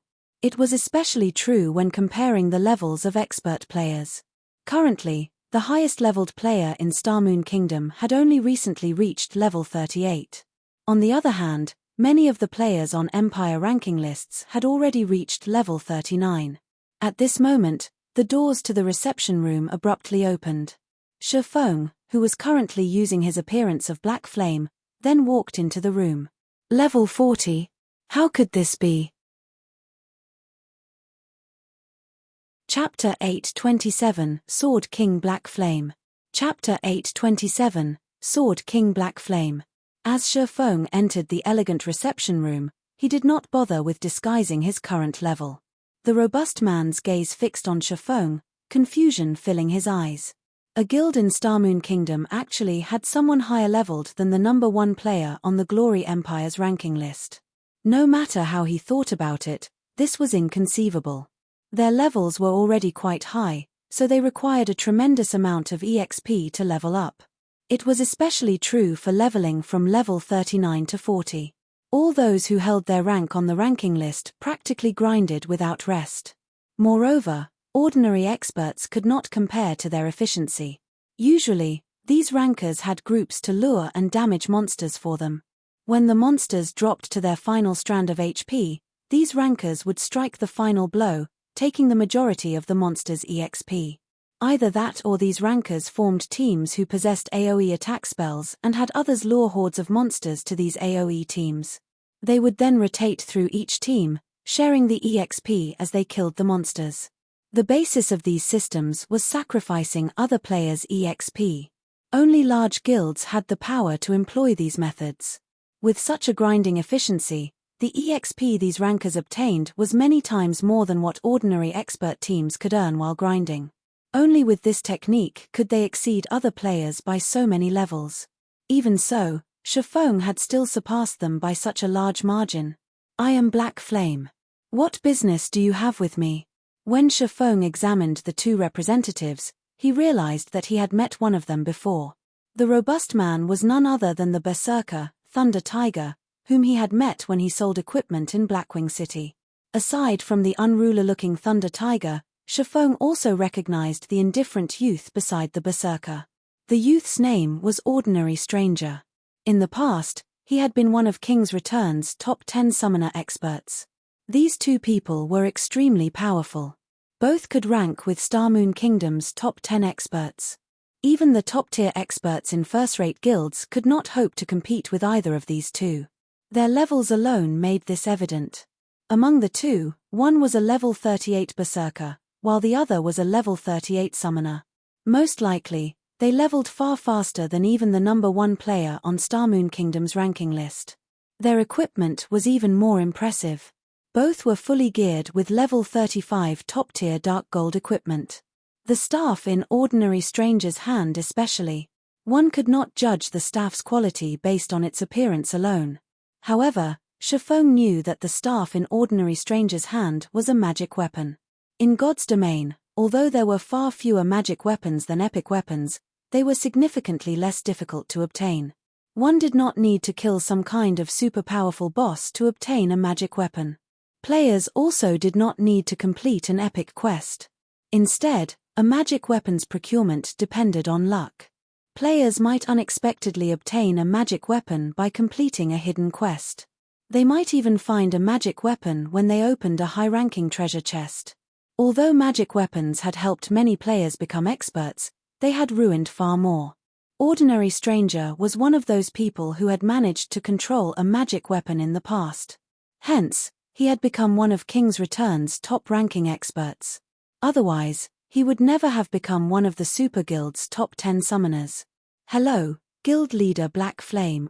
I am Ordinary Stranger of King's Return. My companion here is Thunder Tiger, Ordinary Stranger stated, a smile suddenly lighting his indifferent face. Although his smile contained no ill will, it looked horrifyingly forced. In truth, we have come to speak with you about a small matter. We hope that you can help us with this. Although he looked down on Zero Wing, he would show respect to a true expert. This was the 51st ranking expert on the God's Domain experts list, the Sword King, Black Flame. Ordinary experts might not realize what such a rank implied, but as an expert from a super guild, Ordinary Stranger understood what it meant. The fact that Shifeng had earned the 51st rank told him that the man had already reached the Void Realm. He was many times stronger than either of them. If a fight broke out, even if they worked together, they would not be a match for Shifeng.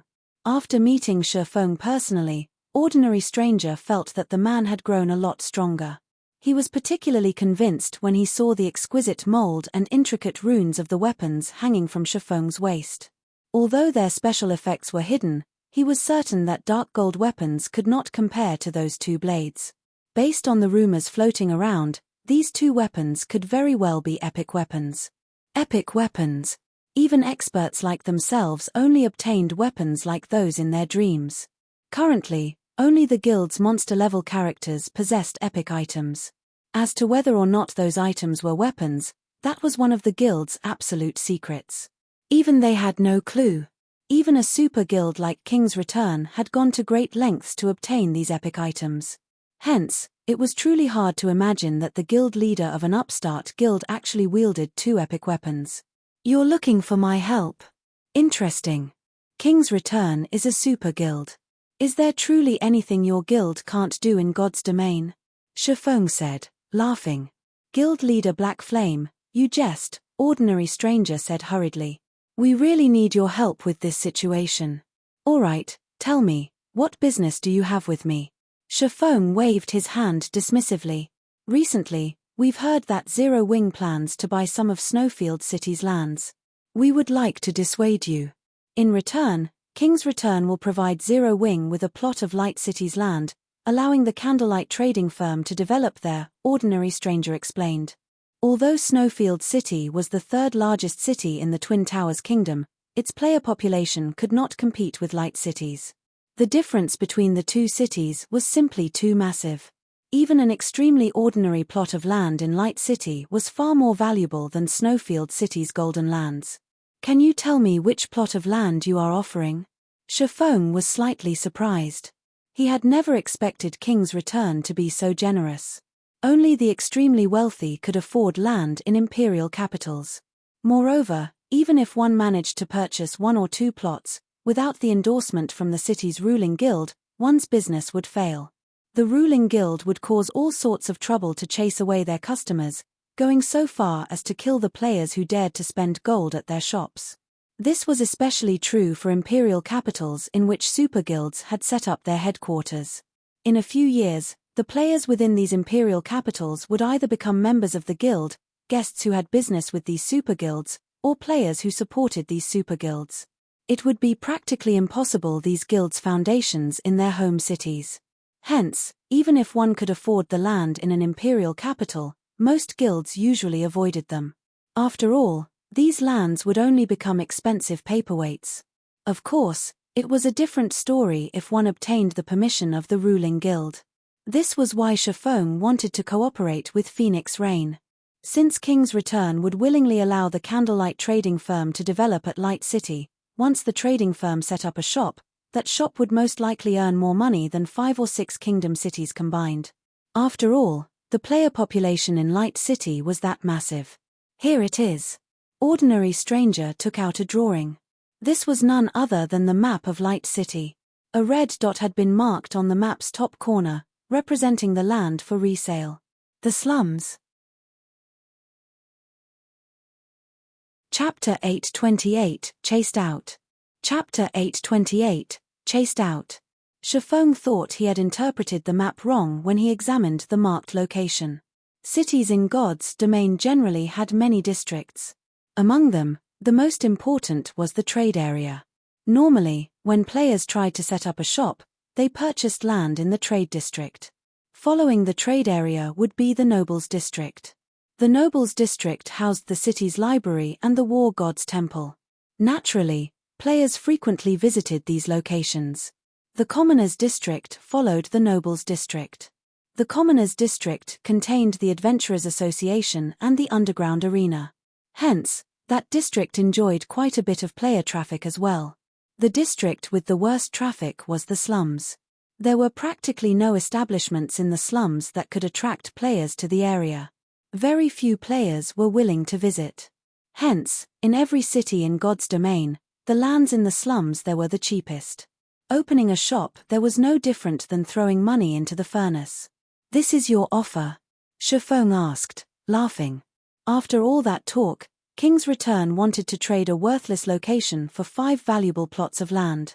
Guild leader Black Flame, don't be in such a rush. Many of Light City's lands have already been distributed. We cannot procure good plots of land with so little time. These are the only ones left. However, our superiors have stated that King's Return will allow the candlelight trading firm to enter Light City to conduct business. If you are in a hurry to develop the candlelight trading firm in Light City, you can purchase land with potential from others, Ordinary Stranger explained.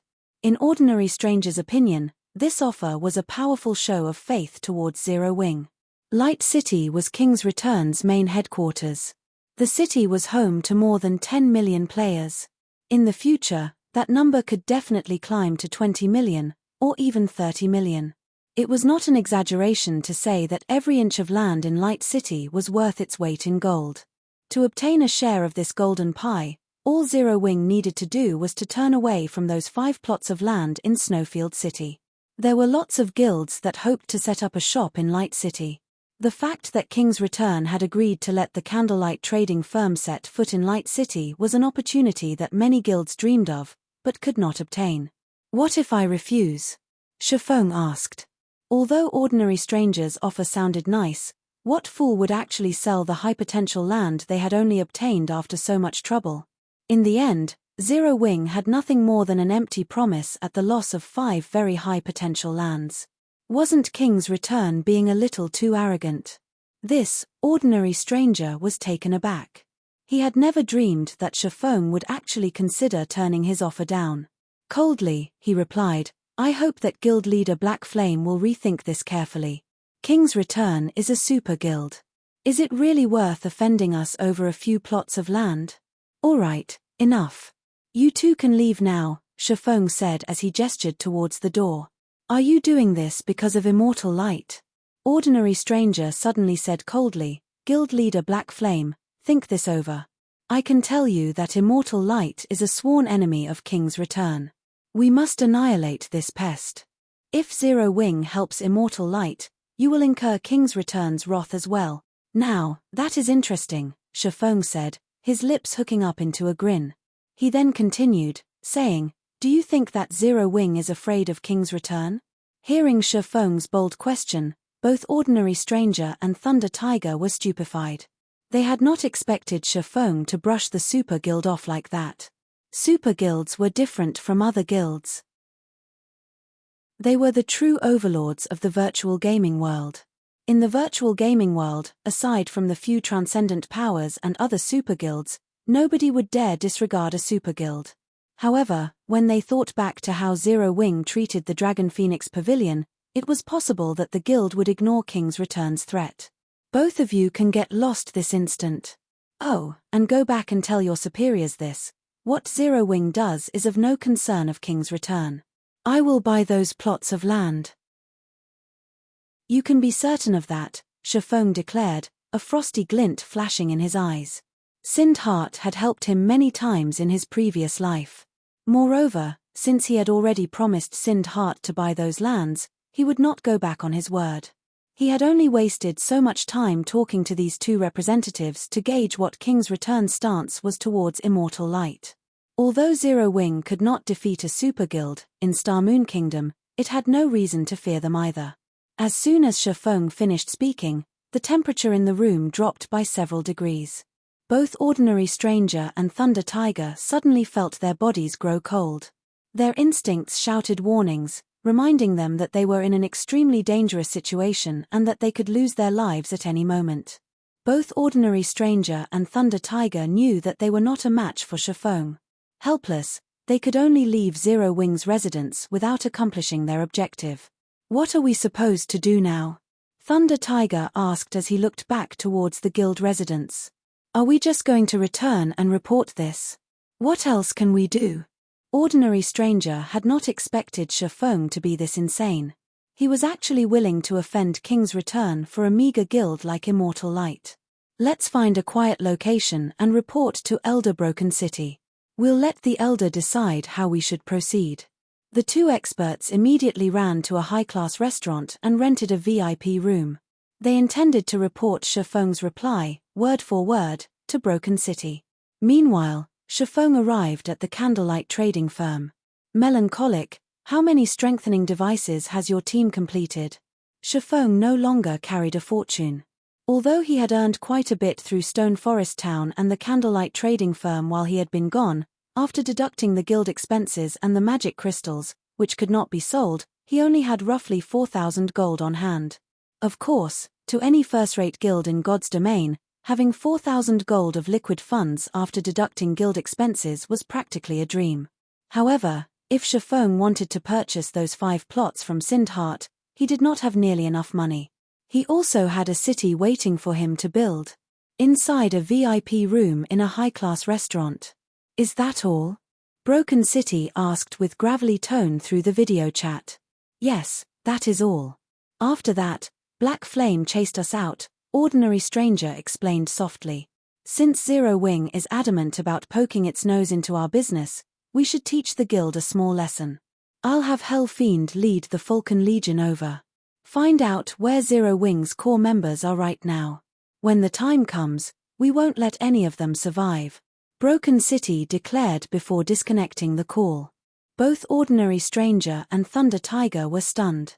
Although they did not know why Broken City focused so heavily on a small guild like Immortal Light, sending the Falcon Legion to deal with Zero Wing was no more than making a big fuss over a small issue. The Falcon Legion was King's Return's Ace Legion. The Legion was comprised of the young experts the guild had nurtured and had been specifically formed to deal with other super guilds' legions. Moreover, Broken City was actually sending the adjudicator Hell Fiend. One could just imagine how furious the old man was. Chapter 829, 5th Floor Master.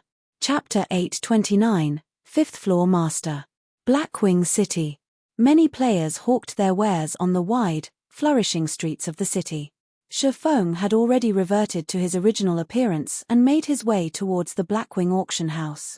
It had only been a short time since Shifeng last visited the city.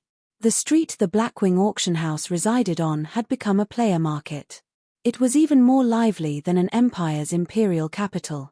However, unlike other cities, one only needed an entry pass to enter Blackwing City. As players' levels continued to increase, more entry passes dropped. Hence, Blackwing City's traffic had increased by several times. At this point, Blackwing City had become the largest trade hub in God's domain. Even the 4 great empires' imperial capitals could not compete with Blackwing City. The transactions between the various large guilds here were astronomical. If one wanted to point out God's domain's most profitable locations, Blackwing City would definitely be one of them. The auction house in Blackwing City was also where guilds and independent experts of various kingdoms and empires preferred to sell or purchase items. This was because those who could reach Blackwing City were either lucky individuals who had gotten their hands on an entry pass, independent experts with a certain degree of strength, or players from the various large guilds. As long as one had a valuable item, they did not need to worry about it not selling in Blackwing City. They also didn't need to worry that players could not afford their prices. Hence, many players preferred to sell their treasures at the Blackwing auction house. Upon entering the Blackwing auction house, Shifeng discovered even more players inside the establishment than those who camped on the street outside. It was especially true for the registration counters. Long lines of people had queued up in front of the dozen or so registration counters. Why are there so many people here? Shifeng swept a glance over the sea of players before him. At the very least, there should be over 1,000 players present. If not for the Blackwing auction house's extremely large size, it would be impossible to hold so many people. While Shifeng tried to figure out why there were so many players lining up to get into the Blackwing auction house, he suddenly heard a crisp, pleasant voice from behind him. Yifeng, so you've received the news as well. Turning to the source of the voice, Shifeng discovered none other than Gentle Snow, whom he had not seen for quite some time. Currently, Gentle Snow wore a set of silver sacred armor. On her back, she carried a silver greatsword engraved with golden divine runes. A hint of bloodlust radiated from the great sword. This faint bloodlust wrapped around Gentle Snow's body, making the woman seem like a goddess of the battlefield. Walking through the building, Gentle Snow attracted the passionate, watchful gazes of many male players. However, nobody in the room dared to approach Gentle Snow casually. Though her status as Ouroboros's guild leader was part of the reason, the main deterrent was the group of players accompanying Gentle Snow. Among this group, the lowest player was level 37, while the highest was level 39. In a kingdom, these players would rank at the very top of the kingdom's ranking list. Furthermore, every one of these players had an extraordinary origin. This was particularly the case for Hidden Cloud, the level 39 assassin leading the group. Hidden Cloud was a famous character that belonged to the Super Guild 9 Heavens Pavilion. He had been one of the talented newcomers that had entered the virtual gaming world 10 years ago. He had risen to prominence like a comet when he had joined. Through a relatively popular virtual reality game, he had earned numerous achievements. Afterward, the 9 Heavens Pavilion had paid an astronomical price to recruit him. Back then, his appearance had shaken the virtual gaming world. Moreover, after joining the 9 Heavens Pavilion, he had become the 9th floor master in just 3 years. His growth had left other super guilds speechless. There were a total of 9 floor masters in the 9 Heavens Pavilion. Each of them enjoyed an even higher status than the guild elders. They were the guild's absolute core members. The first floor master was the 9 Heavens Pavilion's guild leader. Hidden Cloud had become the spearhead of the 9 Heavens Pavilion, leading the guild through one conquest after another. By the time he joined God's Domain, he had been promoted to the rank of 5th floor master. With a super guild's high-profile individual present, who would dare try to flirt with Gentle Snow? Only those who wished to quit God's Domain or wished to start a new account would be so bold. Not only was Hidden Cloud inhumanely strong, but he was also incomparably vicious. There was once the upper echelon of a large guild who had tried to compete with a good friend of Hidden Cloud's over a woman. In the end, Hidden Cloud had wiped his guild out of existence, removing the guild from the virtual gaming world permanently. From then on, nobody ever dared to offend anyone close to Hidden Cloud. Guild leader Snow. Shifeng could not help his confusion as he watched the woman approach. He had not come here due to any particular news. He had only come here to earn money. Is something going on here? You don't know? Today, Blackwing City will hold its monthly auction. Incredibly rare items will be available for bidding. I have heard that there is a possibility that epic items will make an appearance, Gentle Snow informed him, somewhat surprised by Shifeng's reaction. The man before her was one of Zero Wing's core upper echelons. Although news of the monthly auction had only been announced today, with Zero Wing's capabilities, it should have received this information. So, that is what is going on. Realization dawned on Shifeng. The end of the month was indeed approaching. Near the end of every month, Blackwing City randomly held a large-scale auction. Not only would NPCs sell large numbers of rare items during this auction, but players could also put their items up for sale. However, the handling fees were slightly higher. If one sold ordinary rare items during this auction, they would not walk away with any profit. On the other hand, if one sold extremely rare items, they could make a fortune. Shifeng was ecstatic about this discovery. He never expected this coincidence. Before teleporting to Blackwing City, Shifeng had retrieved 5,000 strengthening devices from Melancholic Smile. These strengthening devices were the culmination of several days of Melancholic Smile and her team's hard work. The magic crystals the few of them had spent during this period would even astound a first-rate guild. The current market value for magic crystals was 24 silver each. However, that was only true if one purchased them in bulk. Purchased individually, one would have to spend at least 25 or 26 silver. Unfortunately, magic crystals were the main material needed to manufacture strengthening devices. The other materials were very cheap. Fortunately, magic crystals were not a problem for Zero Wing right now. The magic crystals Shifeng had won from the Glorious Lions battle team alone were enough to supply Zero Wing's needs for a relatively long time. They also had the magic crystals earned from Stone Forest Town. Snow, is this person your friend? Hidden Cloud asked, his expression darkening as he examined Shifeng. Let me introduce you. This is Yi Feng from Zero Wing. Gentle Snow nodded. She then looked towards Shifeng and introduced Hidden Cloud, saying, "This is Hidden Cloud from the Nine Heavens Pavilion. He is also a good friend of my elder brother." Before Shifeng could offer a greeting, he felt a very clear hint of killing intent from Hidden Cloud. Although Hidden Cloud had hidden it very well, once one reached Shifeng's standard, hiding killing intent was impossible unless one held absolutely no ill will. However, this killing intent vanished as suddenly as it had appeared. It was as if this killing intent had never existed. Was I mistaken? Shifeng could not help but turn to the smiling Hidden Cloud. Chapter 830, Beginning of Fame. Chapter 830, Beginning of Fame.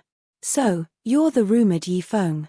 Hidden Cloud, with his tanned skin, a robust body, and a slightly evil air about him, wore a slightly surprised expression as he looked at Shifeng. The majority of God's Domain's players were completely clueless about what had happened in the Dark Arena. Not to mention, matches were held in the Dark Arena every day, making it even more difficult for people to follow a single battle team. To a super guild upper echelon like Hidden Cloud, however, there was no need to pay attention to the Dark Arena's ordinary experts. He was only interested in those who could leave an impression. Someone like Shifeng, in particular, who had defeated a famous, old monster like Sirius, would catch his attention even if he wanted to avoid information on this expert. After all, his guild would remind him about such existences. Experts at Shifeng's standard could not be ignored. Even in super guilds, he would be a member of the top fighting force. He would be an apex expert the guild would use against its competition. They're just rumors. Shifeng shrugged, chuckling. Hidden Cloud was an extremely powerful expert. His history was almost considered a legend. He had debuted into the virtual gaming world at the young age of 17. He was currently 27 years old, and already, he had become the Nine Heavens Pavilion's fifth-floor master. He was the target of admiration for countless young players. In the past, Hidden Cloud's achievements in God's Domain had even pushed him to his peak. After spending 5 years in God's Domain, he had gained the position of second-floor master. In the Nine Heavens Pavilion, he had been the most likely candidate to become the next first-floor master. However, Hidden Cloud's position in the Nine Heavens Pavilion had been secondary. The man himself was far more impressive. In the past, he had been one of the 10 great God-ranked assassins in God's Domain. No one throughout God's Domain had been able to stop any of his assassination attempts. Hidden Cloud's most impressive assassination had the death of a powerful upper echelon of the Flower of Seven Sins, which he had completed without any assistance. This incident had struck fear into the assassin organization and boosted the Nine Heavens Pavilion's prestige. After all, even super guilds did not dare offend a transcendental power like the Flower of Seven Sins. Many of these super guilds had suffered multiple losses at the hand of the organization. Super guilds had always suffered the Flower of Seven Sins' wrath. Never once had the organization suffered a loss of its own. The fact that Hidden Cloud had managed to defeat one of the organization's upper echelons had significantly boosted the Nine Heavens Pavilion's reputation. This incident had shocked the upper echelons of the various large guilds in God's Domain. Shifeng had been no exception. I had never thought that Gentle Snow knew Hidden Cloud. It seems she has a few of her own secrets. Shifeng glanced at the 4 people behind Hidden Cloud. These 4 were Hidden Cloud's brothers-in-arms. Every one of them was extraordinary. Even in the Dark Arena, they would be considered first-class experts. It was also thanks to these 4 people that Hidden Cloud had reached his current position so quickly. However, one thing confused Shifeng. If Gentle Snow was acquainted with such a powerful existence, it should have been quite easy to secure the position of Ouroboros's guild leader during the previous mutiny, so much so that, if Hidden Cloud had made an appearance, Cao Chenghua and the elders backing him would have surrendered. After all, it was well known that Hidden Cloud greatly valued his relationships. He had even extinguished a large guild just to help a brother earn a woman's affections.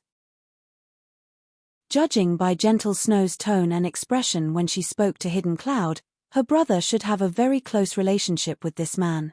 Yet, in the past, Gentle Snow had still left the virtual gaming world eventually. This was truly a mystery.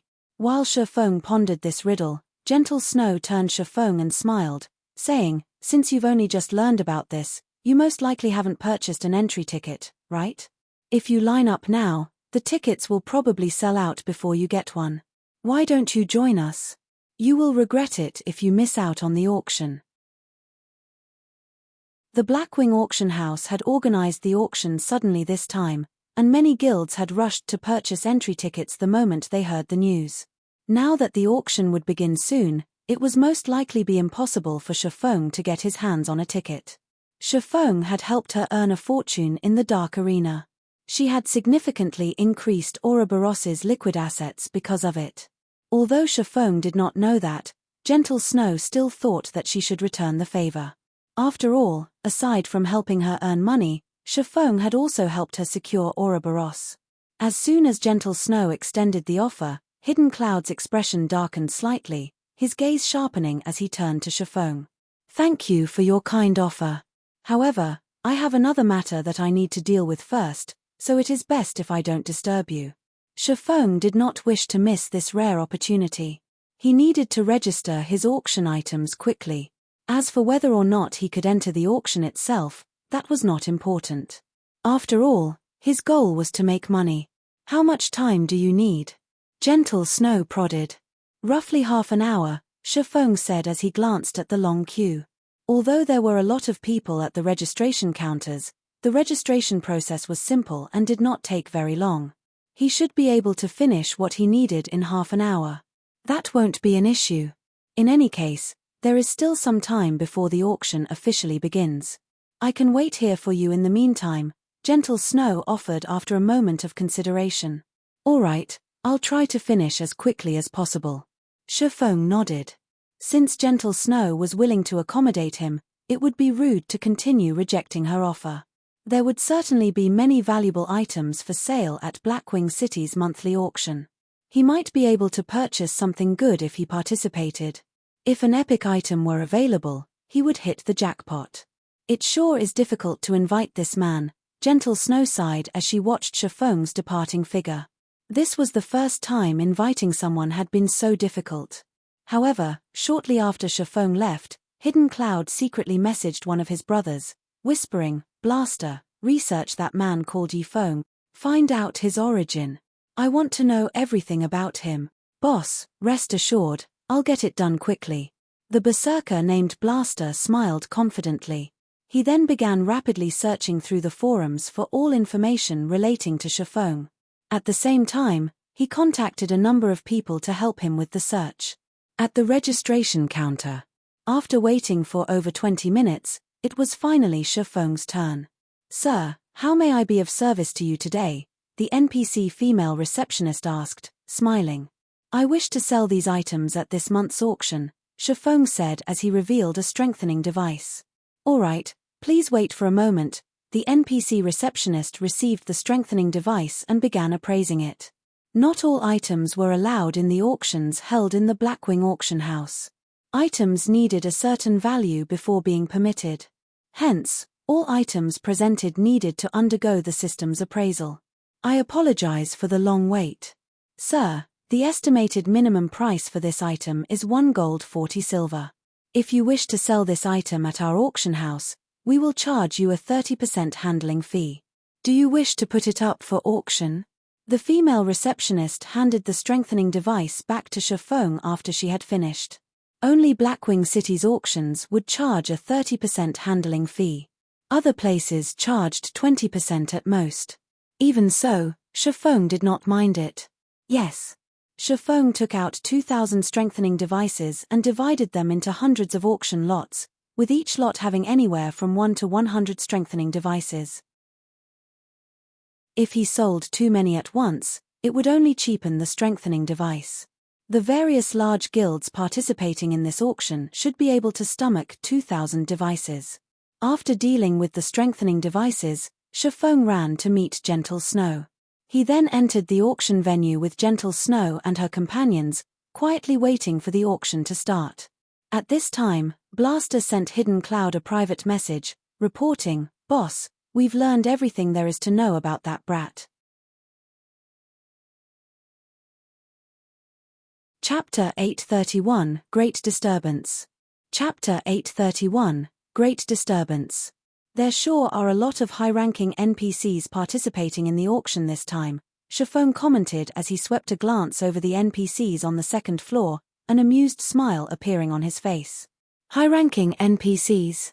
At Shifeng's comment, Gentle Snow turned to the second floor. Indeed, there were quite a number of NPCs present.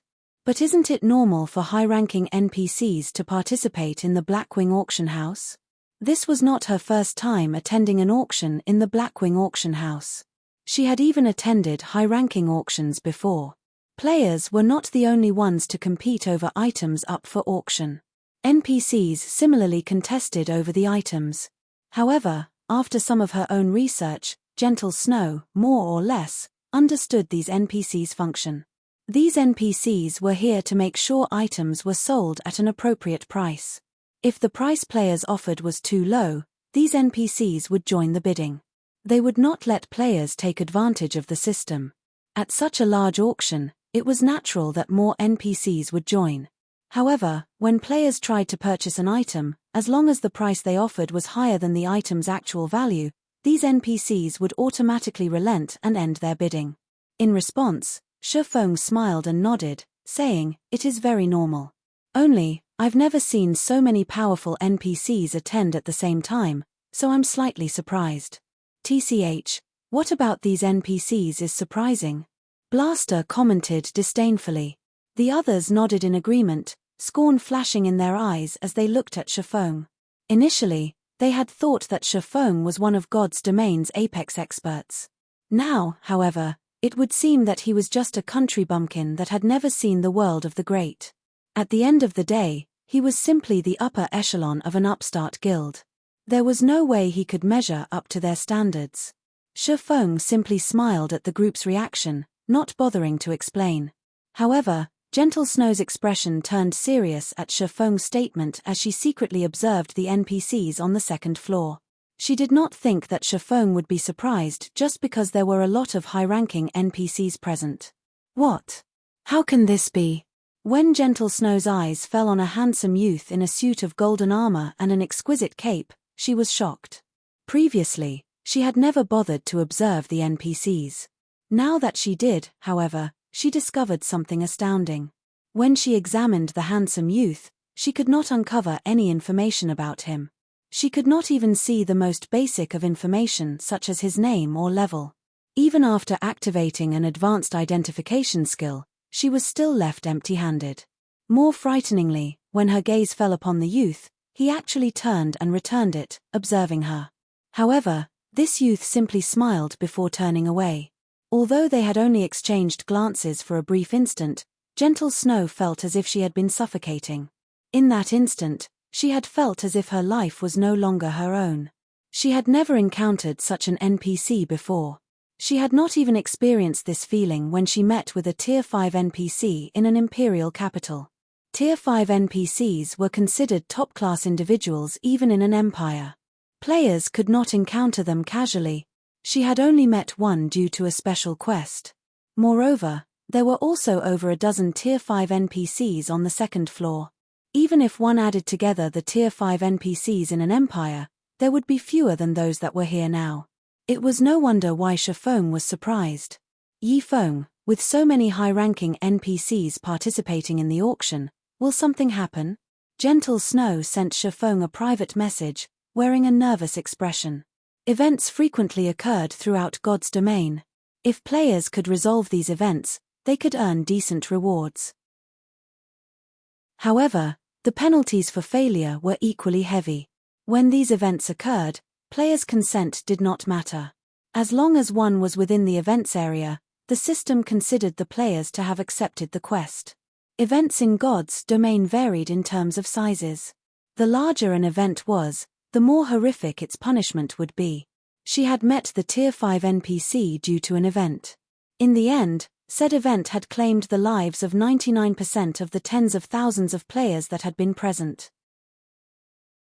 A lot of equipment had dropped that day, and very few players had survived. She had been one of the lucky few. Unfortunately, because the event had not been completed, neither she nor the other survivors had received a reward. However, compared to the players that had died, she was considered very lucky. With so many Tier 5 NPCs here, she could not imagine what would happen if an event occurred. It's nothing major. Based on what I have learned, one can determine the value of the items that will be up for auction by the number of high-ranking NPCs that participate. The more NPCs that attend an auction, the more valuable the items will be that appear in said auction. Ordinary items wouldn't attract these hidden dragons, Shifeng explained. He could tell what Gentle Snow was worried about. So, that's the case. It's no wonder why you would check the second floor. Gentle Snow finally understood. Her tense mood began to vanish. However, Shifeng had hidden one truth from the Snow Goddess. More high-ranking NPCs joined an auction when there were more risks. It was especially true when an NPC like that mysterious young man attended. God's Domain was not a game that let players have their way easily. During the game's initial stages, conflict was limited to players. However, as players reached higher levels, the game would gradually introduce a new type of conflict, the conflict between players and NPCs.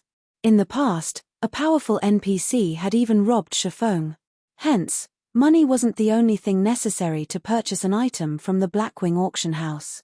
It was a simple matter if one purchased an item from another player. However, if one purchased an item sold by an NPC, they would have to stay on guard. One might win the bidding for an extremely precious item, but keeping the item would depend on their ability. While Gentle Snow and Shifeng conversed in secret, the auction had officially begun. Above the auction stage, a beautiful female NPC wearing a white evening gown approached the stage as the auction's hostess. However, as soon as everyone noticed this beautiful, curvaceous NPC, their jaws dropped in shock. This NPC beauty was a level 220, Tier 4 Great Wizard. In any city, she would be an Overlord-level NPC. However, such an existence had actually been tasked to host this auction.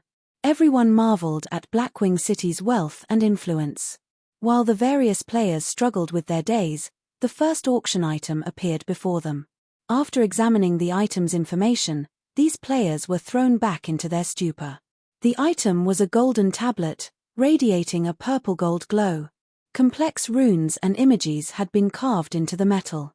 With a glance, it was obvious that this tablet was anything but ordinary. A secret technique. Damn. This can't be real, right? The system is so generous to sell something like this at the very beginning. Our guild must have that. We had been right to join the Blackwing auction this time. Notify the others and tell them to purchase coins immediately. Buy as many as you can. We cannot let other guilds obtain this. Ordinary large guilds were completely clueless about the excitement that tore through the crowd. However, various super guilds and super first-rate guilds were thrown into chaos. These representatives eyed the golden tablet like ravenous wolves. Blaster, notify the guild elders immediately. Tell them to send as much money as they can as quickly as possible. Hidden Cloud shouted, excitement coloring his face. I understand. Not daring to delay, Blaster rushed out of the auction house and rapidly contacted the Nine Heavens Pavilion's elders. Chapter 832, Crazy Auction. Chapter 832, Crazy Auction. Shifeng was similarly stunned for quite some time after seeing the auction window. A secret technique. This was a treasure that every expert dreamed of obtaining. He had never expected something so shocking to be the Blackwing auction house's first item. If he could obtain this golden tablet, He could help even more people from Zero Wing grasp a powerful combat technique. While Shifeng recovered from his shock, the bidding for the golden tablet had begun. Bidding for the golden tablet started at 100 gold. However, a few players present instantly bid on it like madmen. 110 gold. 120 gold. 700 gold. It only took a few short seconds to stun many of the players present. The golden tablet starting bid had already been beyond many players, yet for just a piece of a broken tablet, someone was actually willing to pay 700 gold. Even to a third-rate guild, this was an astronomical price. A single third-rate guild would have 400 or 500 gold at most. Only second-rate guilds and above could afford such a price. Second-rate guilds, however, unless they had lost their minds, would not spend all their liquid funds on an unknown tablet piece. Suddenly, Hidden Cloud shouted, 1,000 gold. This tablet belongs to the Nine Heavens Pavilion. Once again, many players were dumbfounded. They had never expected a super guild like Nine Heavens Pavilion to be so insane as to willingly spend 1,000 gold on the golden tablet. Such big words. Do you think this item belongs to your family or something? A female elementalist with an exquisite body laughed pompously. 1,500 gold. Quiet Melody, what's the point of fighting it? Do you really think the sacred temple can compete with the Nine Heavens Pavilion? Hidden Cloud laughed. He then raised the bid, saying, 1,600 gold. To develop the guild, the sacred temple had recently spent a lot of coins to purchase land and magic crystals. Hence, the temples should be running low. It could not compete with the Nine Heavens Pavilion's financial strength right now. Of course, he had two goals in mind with his comment. First, he wanted Quiet Melody to retreat, while his second goal was to buy time. Hidden Cloud had not intended to pay much attention to the auction. He was mainly here to accompany Gentle Snow. Hence, he had not brought a lot of money with him. After pooling the money he and his companions had brought, they only had around 2,000 gold or so. If this were a normal auction, that would be more than enough. They could even purchase a piece of epic equipment. Now, however, it was most likely not enough to win the golden tablet. After all, that tablet was far more valuable than any single epic item. Currently, God's Domain's various super guilds searched for these tablets frantically, yet after investing so many resources and manpower, they had not found any clues leading to these items. There were no set patterns to acquiring these items. It was purely based on luck. Now that this tablet had appeared, he would spend more than 10,000 gold if he could purchase the golden tablet, much less several thousand. This item was like God's Domain's golden lands. Not only was it unique, but its value would also grow in the future. One could only encounter a treasure like this, not find one. However, his guild needed time to collect the required money. This made Hidden Cloud somewhat anxious. Ha ha ha. I never thought that the famous Hidden Cloud would be so arrogant. Quiet Melody covered her mouth with the back of her hand and laughed. Her laughter mesmerized many of the male players in the auction venue. It seems you really don't have much money on hand right now. Well then, I'll gladly buy this golden tablet on your behalf. 3,000 gold. The entire venue suddenly fell silent. The various guild representatives and the many independent players could not believe what they had just heard. 3,000 gold? With that much money, one could buy an ordinary plot of land in an imperial capital. Even to super guilds, this was a large sum of money, yet someone was willing to spend it on a piece of a broken tablet. This was insane. Just what kind of item is this? Gentle Snow was astounded when she heard Quiet Melody's bid. As expected of the sacred temple's vice-temple master, Shifeng, on the other hand, silently praised the beautiful Quiet Melody. He had not expected the woman to see through Hidden Cloud's troubles with just a glance and act on it. While bidding for an item in a Blackwing auction, the item would be sold to the highest bidder once a period of time passed without a competing bid. Moreover, if one did not have enough money on hand, they would not be able to bid. Hidden Cloud's expression instantly soured when he noticed that his ploy had backfired. 3,000 gold was already far beyond his limit. If he had not provoked Quiet Melody and had gradually increased the bid, he could have earned some time for his guild to send more money. Now, however, he had lost the opportunity. Snow, how much money do you have with you? Lend it all to me. I'll pay you back with 10%, no, 20% interest later. How about it? Hidden Cloud asked anxiously. This, gentle Snow hesitated. Although she did not know the golden tablet's function, she could not outbid a super guild. However, her goal in coming here was to buy some items that were useful to her guild. If she lent all of her money to Hidden Cloud, it would be difficult to purchase the items she needed. After all, such auctions did not happen very often. 30%. Hidden Cloud shouted after hearing the hostess reporting the bid a second time. All right, I have 1,700 gold with me, Gentle Snow said after considering her options. Gentle Snow immediately traded 1,700 gold to Hidden Cloud, boosting his finances to 3,700 gold. 3,100 gold. However, a few seconds after he called out this bid, Quiet Melody once more shouted, 3,200 gold. At this point, Quiet Melody lost her composure. Although she had prepared some money before coming to the auction, she had not prepared a lot. Recently, to develop its businesses, her guild had purchased several plots of land. Hence, her available funds were limited.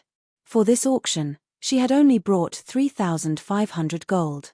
After Quiet Melody placed her bid, the other members of the sacred temple began to borrow money from other participants. However, a crisp sound echoed throughout the venue. 3,500 gold. Everyone immediately turned their gazes towards the new voice, discovering a beautiful young woman of similarly extraordinary origins. Phoenix Rain. Hidden Cloud glared at the smiling Phoenix Rain, who sat in the back row on the first floor. I am truly sorry, but the Dragon Phoenix Pavilion has set its sights on this item as well, Phoenix Rain said, smiling softly. Recently, she had made a huge fortune in the Dark Arena. Although she had already spent some of that fortune, for this auction, she had brought 4,000 gold with her. It was also obvious that both Hidden Cloud and Quiet Melody were reaching their limits. Hence, she had more than enough to obtain the golden tablet. 3,700 gold. Hidden Cloud yelled out his final bid. At the same time, he secretly sent a message to Blaster, demanding, Blaster, is the money not here yet? Boss, they're still in the process of collecting money right now. They've already mailed some of it to me, but I'll need to wait for another minute to receive it. Blaster was also jittery. However, the process of sending money in God's domain was not instantaneous. There was a short transfer time. 3,800 gold. Phoenix Rain increased the bid by 100 gold without hesitation. Both Hidden Cloud and Quiet Melody frantically tried to borrow money. However, borrowing such a large sum in such a short time was easier said than done. And yet, after Phoenix Rain had announced her bid, Shifeng motioned towards the hostess and said, 4,000 gold. Chapter 833, Stone Tablet Obtained. Chapter 833, Stone Tablet Obtain. Yifeng.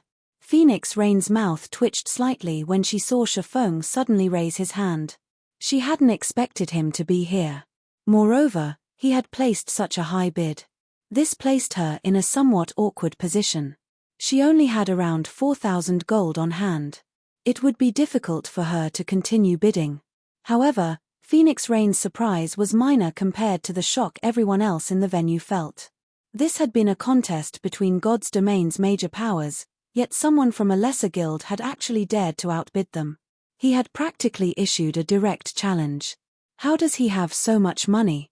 Surprise flashed in Hidden Cloud's eyes when he turned to the calm Shifeng. He had already read through the information his team had collected about this man. Shifeng had been an unknown pawn before entering God's domain, an insignificant existence that did not warrant his attention. However, after joining God's domain, Shifeng had begun to shine. During the game's early stages, he had only been well known in a town. Afterward, he had vanished from the public eye. The next time he appeared and displayed his strength was when he had helped Gentle Snow. Not only had he defeated Soaring Snake, one of Ouroboros's top experts, but he also helped Gentle Snow become the guild leader of Ouroboros. However, the match against Sirius in the Dark Arena had truly earned him fame. Nevertheless, compared to Hidden Cloud, Shifeng was still insignificant. Even if the swordsmen were more powerful, at the end of the day, he was merely the upper echelon of a small guild. A small guild could never compete with the Nine Heavens Pavilion. The resources each guild commanded were on entirely different levels. Yet, a minor character like Shifeng had bid 4,000 gold. Shifeng was even richer than he was. However, after a brief period of silence, Quiet Melody suddenly shouted, 4,500 gold. She rose the bid by 500 gold instantly. Even Shifeng could only smile bitterly while shaking his head. Like Phoenix Rain, he had only brought around 4,000 gold. That was a close call. Luckily, I managed to borrow some coins at the last minute. Otherwise, I really would have lost the item to Phoenix Rain. Quiet Melody revealed a relieved smile as she turned to Shifeng. If not for Shifeng raising the bid and earning her some time, she would have lost this auction. Damn it. The sacred temple is going to snatch it from us. Hidden Cloud's frustration was overwhelming as he glared at the satisfaction on Quiet Melody's face. If he obtained the golden tablet, not only would the Nine Heavens Pavilion give him the right to use the tablet first, but he would have also made a huge contribution to the guild. Moreover, with the first usage rights to the golden tablet, he could nurture a group of trustworthy experts. With those experts by his side and his contribution to the guild, he could advance his position in the pavilion.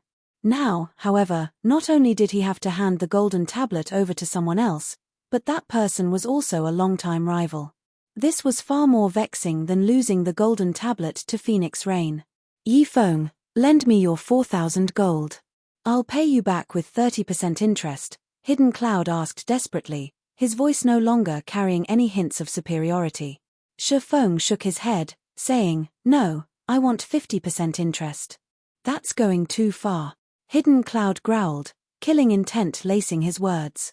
30% is already high. If you hurry, you'll lose the 30% interest and earn yourself a powerful enemy. Emotion warmed Gentle Snow's face. She had never thought that Hidden Cloud would ever make such a threat. His desperation truly confused the snow goddess. Just what kind of item was this golden tablet? It had actually driven Hidden Cloud to lose his composure. At this moment, the man before her behaved nothing like the Hidden Cloud she knew. Going too far. Shifeng grinned. Unhurriedly, he pointed his finger at the distant Phoenix Rain, saying, the Phoenix Pavilion Master has also asked for a loan. Since you don't want to borrow it, I can lend it to the Phoenix Pavilion Master. You. Furious, Hidden Cloud wanted to rage. However, when he heard the hostess smash the gavel a second time, he gritted his teeth and said, fine. I promise 50%. On the surface, although Hidden Cloud had agreed to Shifeng's conditions, he changed his view of Shifeng from someone who needed a warning to someone who needed to be extinguished. Once the auction was over, he would introduce Shifeng to despair. Meanwhile, Shifeng had long since been prepared as he quickly retrieved a contract and handed it to Hidden Cloud. The terms of the contract were very simple. As long as Hidden Cloud signed it, he would obtain 4,000 gold. However, the assassin was required to return 6,000 gold within a day. If he violated the contract, he would have to pay Shifeng 3 times the amount he borrowed in credits. After Hidden Cloud examined the contract, his hatred for Shifeng deepened. This was the first time anyone had taken advantage of him to such a degree, yet he was powerless about it. Unfortunately, he could only swallow this humiliation and sign the contract. Immediately, an additional 4,000 gold appeared in his pockets. 7,000 gold. Hidden Cloud shouted. As these words echoed throughout the auction venue, even Quiet Melody was momentarily stunned. She couldn't believe that Hidden Cloud would be this decisive. She had only managed to gather a total of 5,100 gold. The auction would be long over by the time she gathered enough money to make a counterbid. This Yifeng really is hateful. Even though we are secret partners, he loaned the money to Hidden Cloud, Blue Phoenix huffed as she watched the calm Shifeng. I was truly blind to have thought of him as a good person. However, Phoenix Rain, who sat beside Blue Bamboo, remained silent as she seriously evaluated the distant chiffon. She, too, had initially been angry. However, her anger quickly dissipated after she read the message chiffon had sent her. The message was very simple. The golden tablet is dangerous. Although she did not know what kind of danger the golden tablet possessed, she did not think that chiffon would lie to her. After all, she had a close partnership with Zero Wing. She had previously stated that, after she obtained the golden tablet, she would split half of the slots to learn the secret technique with Zero Wing. This trade would benefit both sides. There was simply no reason for chiffon to reject her offer. She also did not believe that Hidden Cloud would be generous enough to split any of the learning slots with anyone else. While Phoenix Rain pondered, the hostess smashed her gavel a third and final time. Congratulations to this gentleman for obtaining this tablet.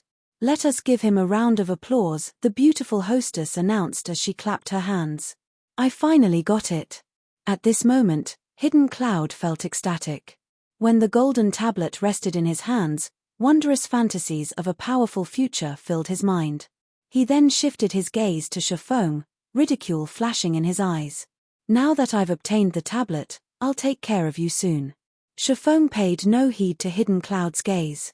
Instead, his eyes shifted towards the venue's second floor. The moment Hidden Cloud obtained the golden tablet, the mysterious youth on the second floor smiled happily at the assassin.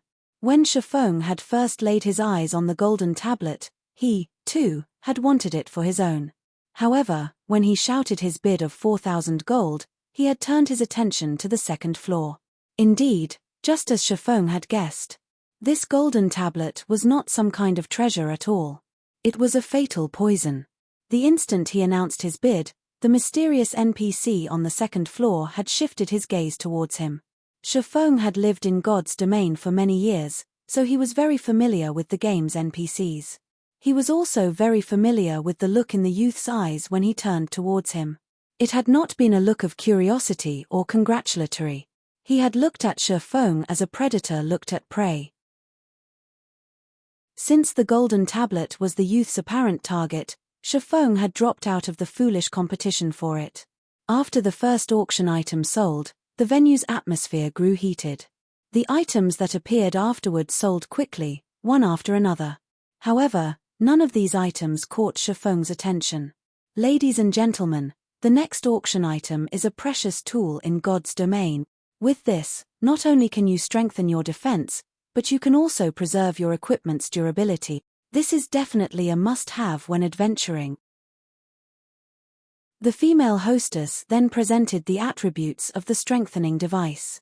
When the players in the venue saw the strengthening device's attributes, they were flabbergasted, and a passionate flame began to burn in their eyes.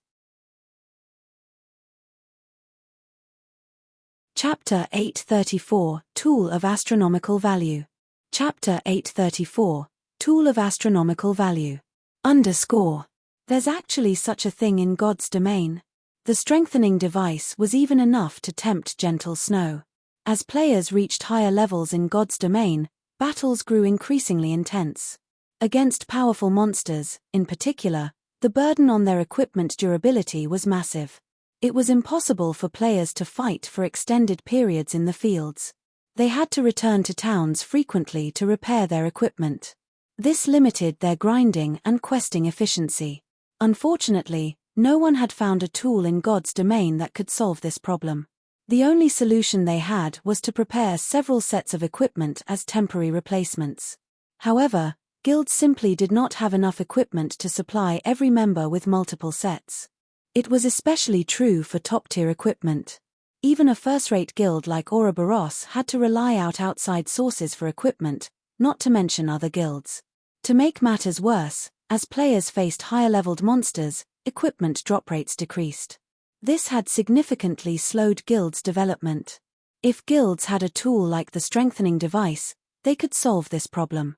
Although the strengthening device was somewhat expensive, compared to the cost of preparing 1 or 2 additional sets of top-tier equipment for a player, the strengthening device was a cheap solution.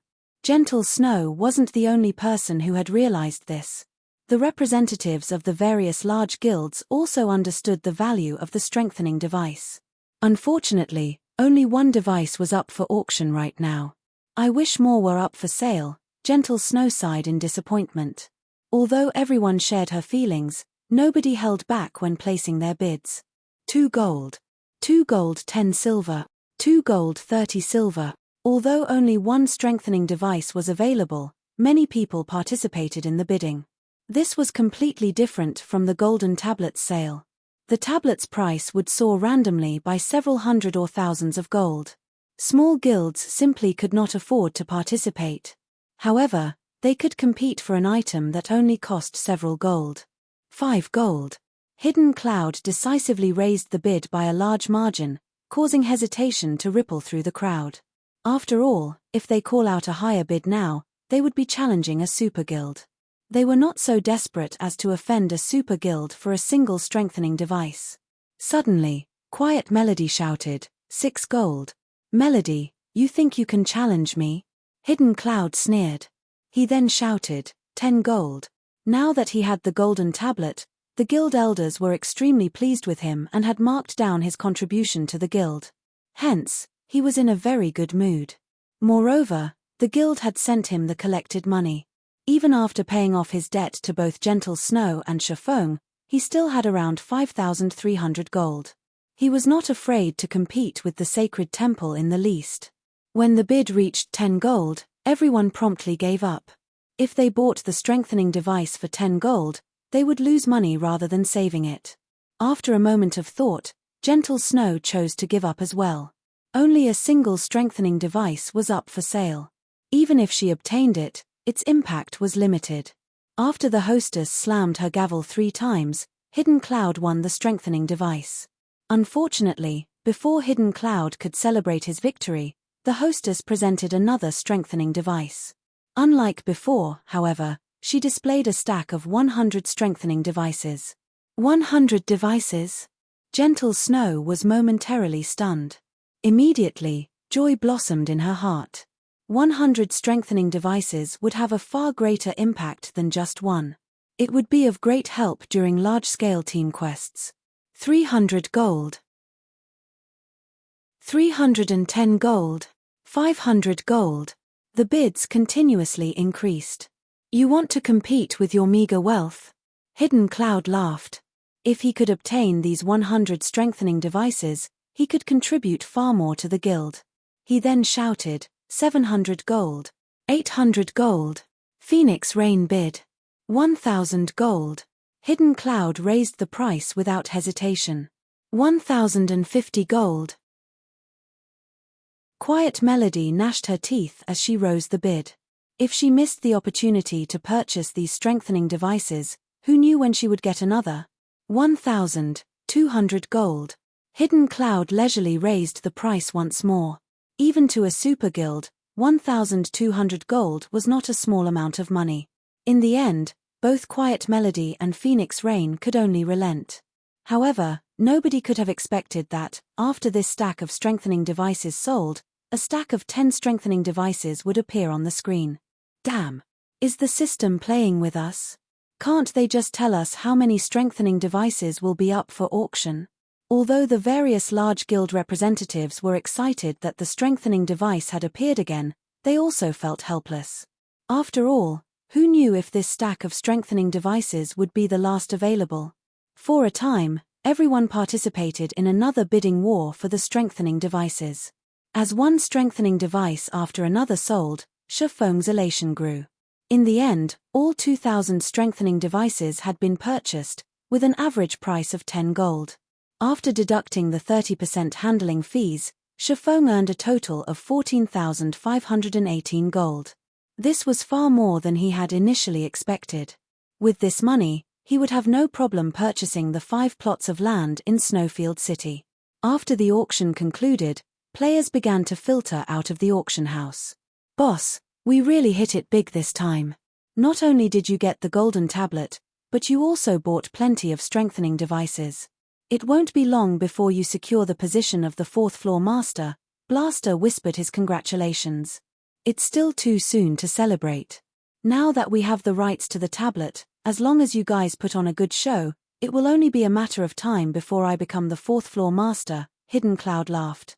He then shifted his gaze towards Chiffon, who walked alongside Gentle Snow, and said quietly, "But that Chiffon cannot stay. He swindled 2,000 gold out of me. He is looking to die. Send someone to keep an eye on him. Once I'm done dealing with the golden tablet, I'll teach him that it is not that easy to earn my money. Boss, rest assured, my men are already following him. He won't escape," Blaster reported as he patted his chest. He could only feel sorry for the swordsman. Throughout God's domain, there were very few people Hidden Cloud could not kill. He had even recently obtained an excellent dagger. The weapon was practically a nightmare for Hidden Cloud's targets. Just as Hidden Cloud and the others left the Blackwing auction house, everything on the street froze. What's going on? The players wandering the street were shocked. None of them could move, not even a step. They couldn't even make their fingers twitch. It was as if time had stopped, and only their minds remained active. As the space had frozen, fear surfaced in everyone's hearts. They felt as if they stood in the middle of a ferocious beast's nest, and this ferocious beast had already stretched its jaws and was prepared to devour them all. Even Phoenix Rain, Quiet Melody, Gentle Snow, and the other top-tier experts were astounded by this surprising event, much less the various ordinary players. After all, it wasn't just players who could not move. Even the level 180, Tier 2 guards patrolling the street had been rendered immobile. Meanwhile, without anyone's notice, a black figure had appeared in front of Hidden Cloud and quietly overlooked the assassin. Chapter 835 Soul Disintegration. Chapter 835 Soul Disintegration. Who is that? Phoenix Rain, who had just exited the auction house, watched the mysterious youth slowly walk towards Hidden Cloud in disbelief. This was the first time she had encountered such a situation. Blackwing City was not an ordinary city. Even the city patrols were far superior to an imperial capital's. Yet, despite it the daylight hour, this NPC acted so boldly. The most unbelievable part about this situation was that even the Tier 3 guard captains had been frozen in place. This mysterious youth's power was incredibly frightening. "What are you trying to do?" Hidden Cloud asked the mysterious youth before him. He had only managed to force these words out after an intense struggle. He could clearly feel how terrifying the man before him was. The bloody glint in the man's eyes alone made him involuntarily shiver. Before this man, his power was as insignificant as a speck of dust. If this man wished it, he would lose his life instantly. His only option right now was to delay for time. What kind of place was Blackwing City? It was probably the safest location throughout God's domain. There was no way Blackwing City's authorities would allow an NPC to do as they wished. Ha ha ha. You sure are an interesting little fellow. You're still trying to buy time? I advise you to give up. Although you are still in Blackwing City, this space is in a completely different dimension. Even a Tier 5 Divine Mage, adept in space magic, won't detect us here. The mysterious man smiled calmly at Hidden Cloud's question. Alright, will you hand over the golden tablet on your own, or will I have to retrieve it myself? Although the youth's words had not been loud, every player on the street had heard him very clearly. What? An NPC is robbing someone? Is this some kind of event? Isn't this NPC too strong? He's actually making a move inside Blackwing City. This isn't a legendary quest, right? The watching players were both excited and scared. Although this chance encounter was interesting, they were afraid of being caught up in the incident. A meaningless death at their levels would be a major, unfortunate loss. Golden tablet? What is that? I don't know what you're talking about, Hidden Cloud said, his mouth twitching as he stared at the mysterious youth. That golden tablet was his hope of advancing his career in the Nine Heavens Pavilion. Not only had he spent a large sum of money to obtain it, but the pavilion's upper echelons had also heard of his procurement already. If he simply handed the tablet to this NPC and returned to report to his superiors that he had lost it, acting as if nothing had ever happened, he would only enrage the Nine Heavens Pavilion's elders and guild leader. Handing over the golden tablet was scarier than death.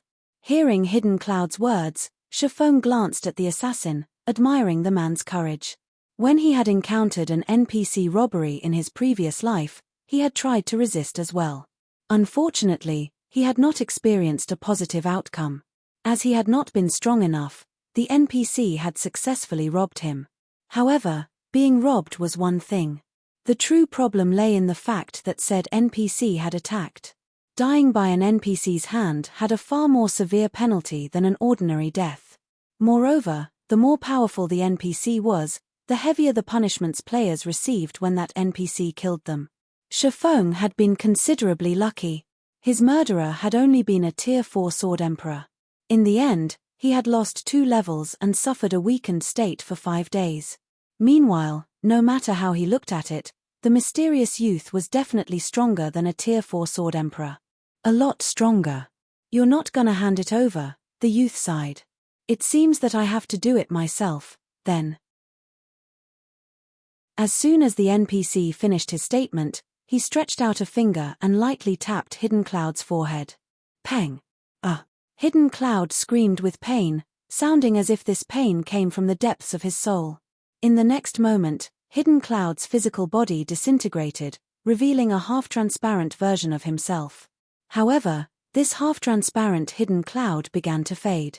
The assassin's scream grew in pitch and distorted, sounding almost inhuman. Amazing. This NPC actually knows soul disintegration.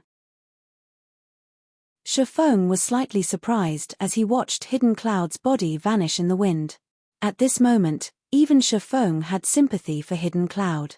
Shifeng had only seen soul disintegration in a video in the past. Not only could this attack kill players, but it could also damage a player's soul directly. It was similar to when he absorbed players' immortal souls. An immortal soul, as the name suggested, was an immortal existence. No matter how much damage an immortal soul took, it could recover. When Shifeng absorbed the immortal souls of the players he killed, he had only absorbed a tiny portion. Even so, this prevented the players from logging into God's domain for a short time. Soul disintegration was different. It was a skill purely meant to shatter a player's soul. It could destroy a player's immortal soul completely. Experiencing one's soul disperse was far more severe than someone or something absorbing a portion of it.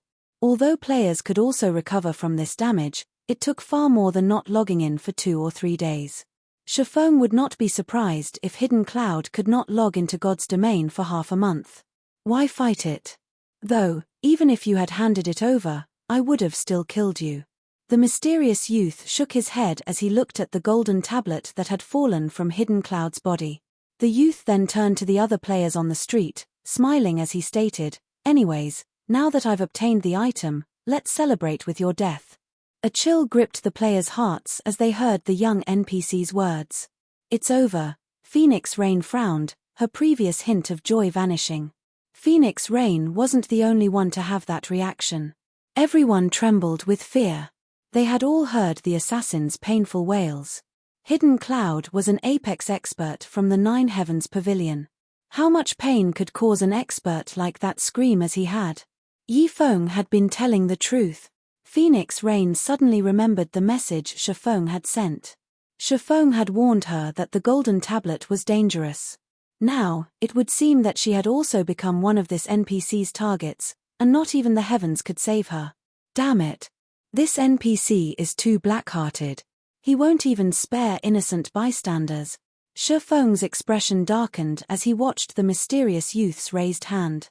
He had miscalculated this time. He had never imagined that he would become entangled in the robbery as well. The NPC robberies he had encountered in the past had usually only involved the targeted players. If bystanders kept to themselves, the NPCs would leave them alone. Unfortunately, it was too late to do anything now. In the next moment, an endless amount of mana gathered in the youth's hand. It was as if he had sucked all of the mana in this space into his palm. With this much mana, the spell the youth was conjuring was likely stronger than a Tier 5 skill. The mysterious youth smiled and pointed a finger to the sky. Immediately, the black ball of mana shot up from the youth's hand. After reaching a certain height, a crack suddenly appeared in the mana ball. Chapter 836, Tablet's Secret. Chapter 836, Tablet's Secret. Just who is this mysterious youth? Shifeng was slightly shocked as he looked at the cracking ball of mana in the sky. The skill the youth had used was a Tier 5 curse. Dark Paradise. Even Tier 6 gods would fear this move. The power that the curse contained could turn all the players on this entire street into ashes instantly. Most likely, the penalty they would suffer would not be any lighter than hidden clouds at all. Disappear. The mysterious youth then flew up towards the sky. In the next moment, the black ball of mana transformed into a black hole that began sucking and devouring everything in its surroundings. As the suction grew stronger, the black hole expanded. Players on the street were even getting pulled off the ground. Damn it! Shifeng abruptly activated Heavenly Dragon's power and Blade Liberation, and his strength attribute immediately surpassed that of a Lord-ranked monster of the same level.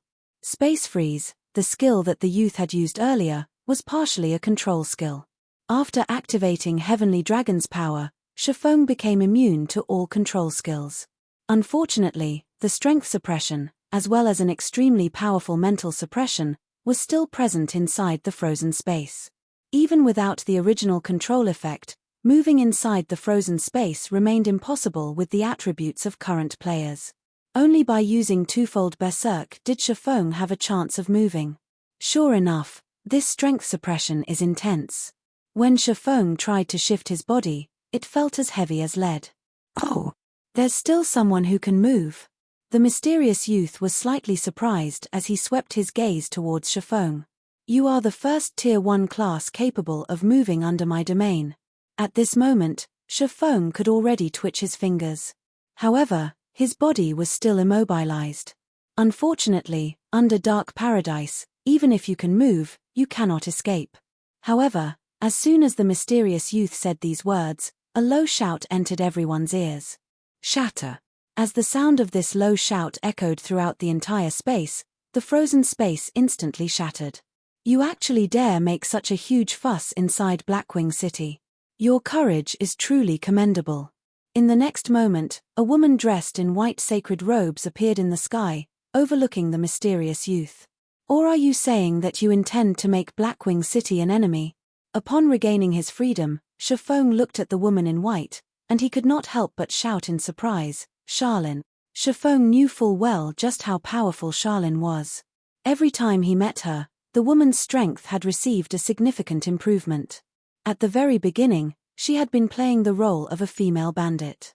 Afterwards, she had transformed into a Tier 3 divine official. Later on, she had even become a Tier 5 red official. Now, she was even more powerful, actually managing to directly shatter the mysterious youth's domain. While Shifeng was still in shock, a red jade staff appeared in Charlene's hand. The instant this staff appeared, the mana in the surrounding space stopped moving altogether. Charlene then lightly tapped her staff and boom! The black hole abruptly disappeared from the sky of Blackwing City. It seems I've underestimated Blackwing City's capabilities, the mysterious youth said as he looked at Charlene. However, it is still impossible for Blackwing City's magic arrays to hold me captive. Saying so, the mysterious youth transformed into a streak of light and vanished from everyone's sight. He sure is quick in running away. The youth's disappearance did not surprise Charlene. After sending Shifeng a glance, she, too, vanished from the sky, leaving behind only a group of dumbfounded players. What kind of situation is this? Isn't that NPC a little too amazing? He actually succeeded in killing a player inside Blackwing City and got away safely on top of that. Excited expressions appeared on the faces of the players on the street who had witnessed this scene. This was their first time experiencing the power of a high-tiered NPC. In front of these NPCs, even the current strongest player in God's domain would be no different from an ant. However, their excitement was more due to their anticipation of high-tiered classes. Meanwhile, news of this matter also spread throughout God's domain at the speed of light. I never thought that there would also be such a risk when buying NPC-sold items from an auction. It seems I'll have to be careful when purchasing items in the future. When Gentle Snow thought about her purchases for the guild, she could not help growing anxious. Let alone that mysterious youth, even a level 100, Tier 2 NPC could put her in a huge bind. If a Tier 3 NPC appeared, then only death would await her. In reality, Gentle Snow wasn't the only person who had such thoughts. The representatives of the various large guilds shared her fears. In the future, when they were purchasing treasures sold by NPCs in an auction, they would have to estimate properly whether or not they had the ability to protect the treasures they wanted to acquire. If they were not confident in protecting a treasure, they would not buy it. Otherwise, they could lose both their lives and money. He's finally gone. Shifeng breathed out a sigh of relief as he saw the mysterious youth disappearing.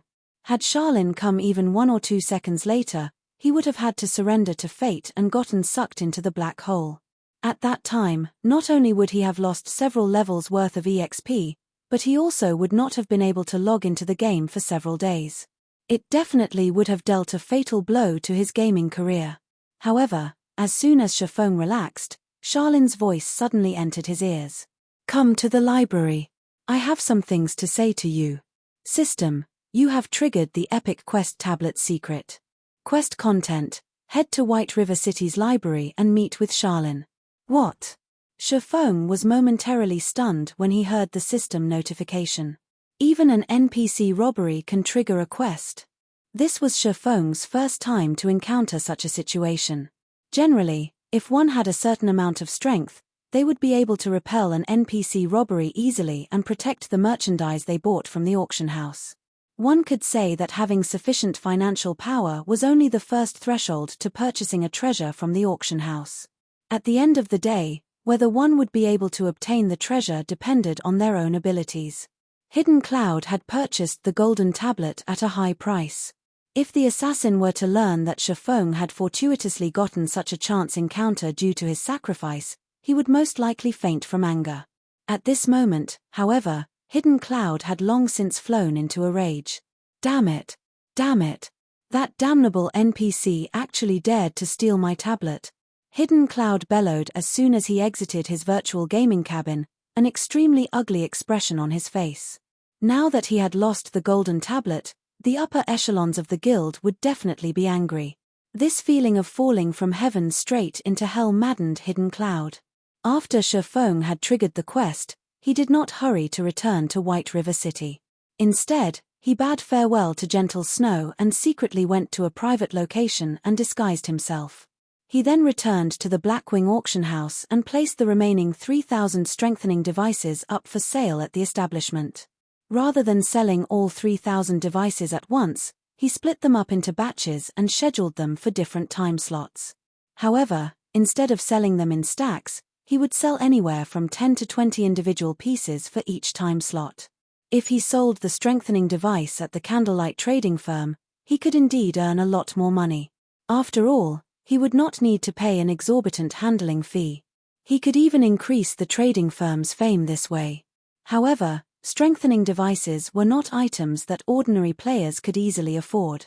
Only the various large guilds gathered at Blackwing City possessed the financial reserves to purchase these items.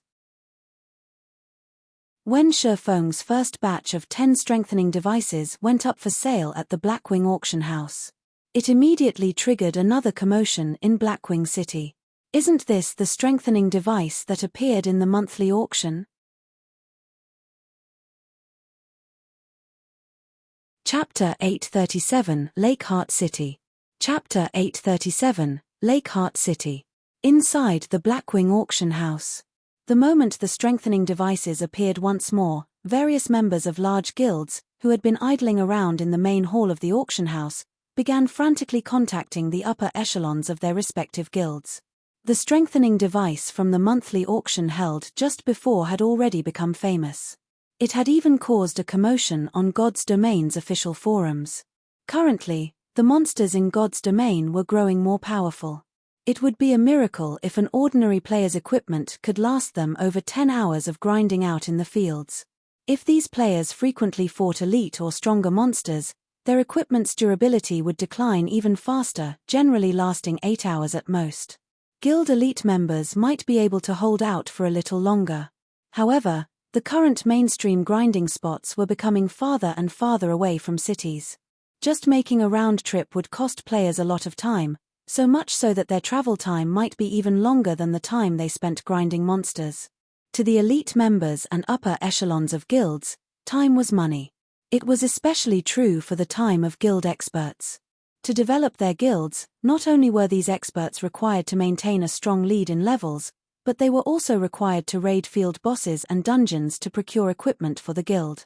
Naturally, these experts could not afford to waste all their time on travel. The obvious solution to this problem was to prepare extra sets of top-tier equipment. However, this method was simply too extravagant even for guilds. While the monthly auction was still ongoing, the various large guilds had immediately experimented on the strengthening devices they acquired. As a result, they had already gained a relatively precise understanding of the item's effects. Previously, they could only make a rough guess based on the introduction of the item. Hence, upon conducting their tests, these large guilds were shocked. Although the strengthening device could only extend a player's grinding time by 3 to 4 times, the better the equipment the strengthening device was used on, the greater the effects. In addition, while battling, the bonus durability provided by the strengthening device would be the first to diminish instead of the equipment's own durability. In other words, as long as players still had strengthening devices on hand, they could devote their time to grinding. They would not have to prepare any additional equipment, neither would they need to return to a city to get their equipment repaired. If allocated to ordinary or elite players, the 10 gold strengthening device would indeed be very extravagant.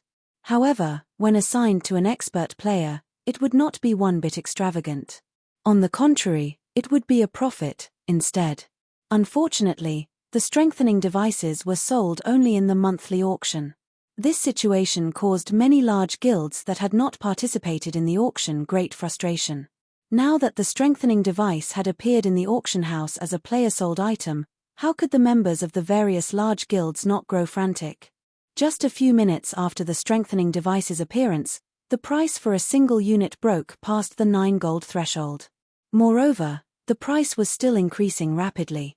Even Shifeng had not expected the strengthening device to be this popular.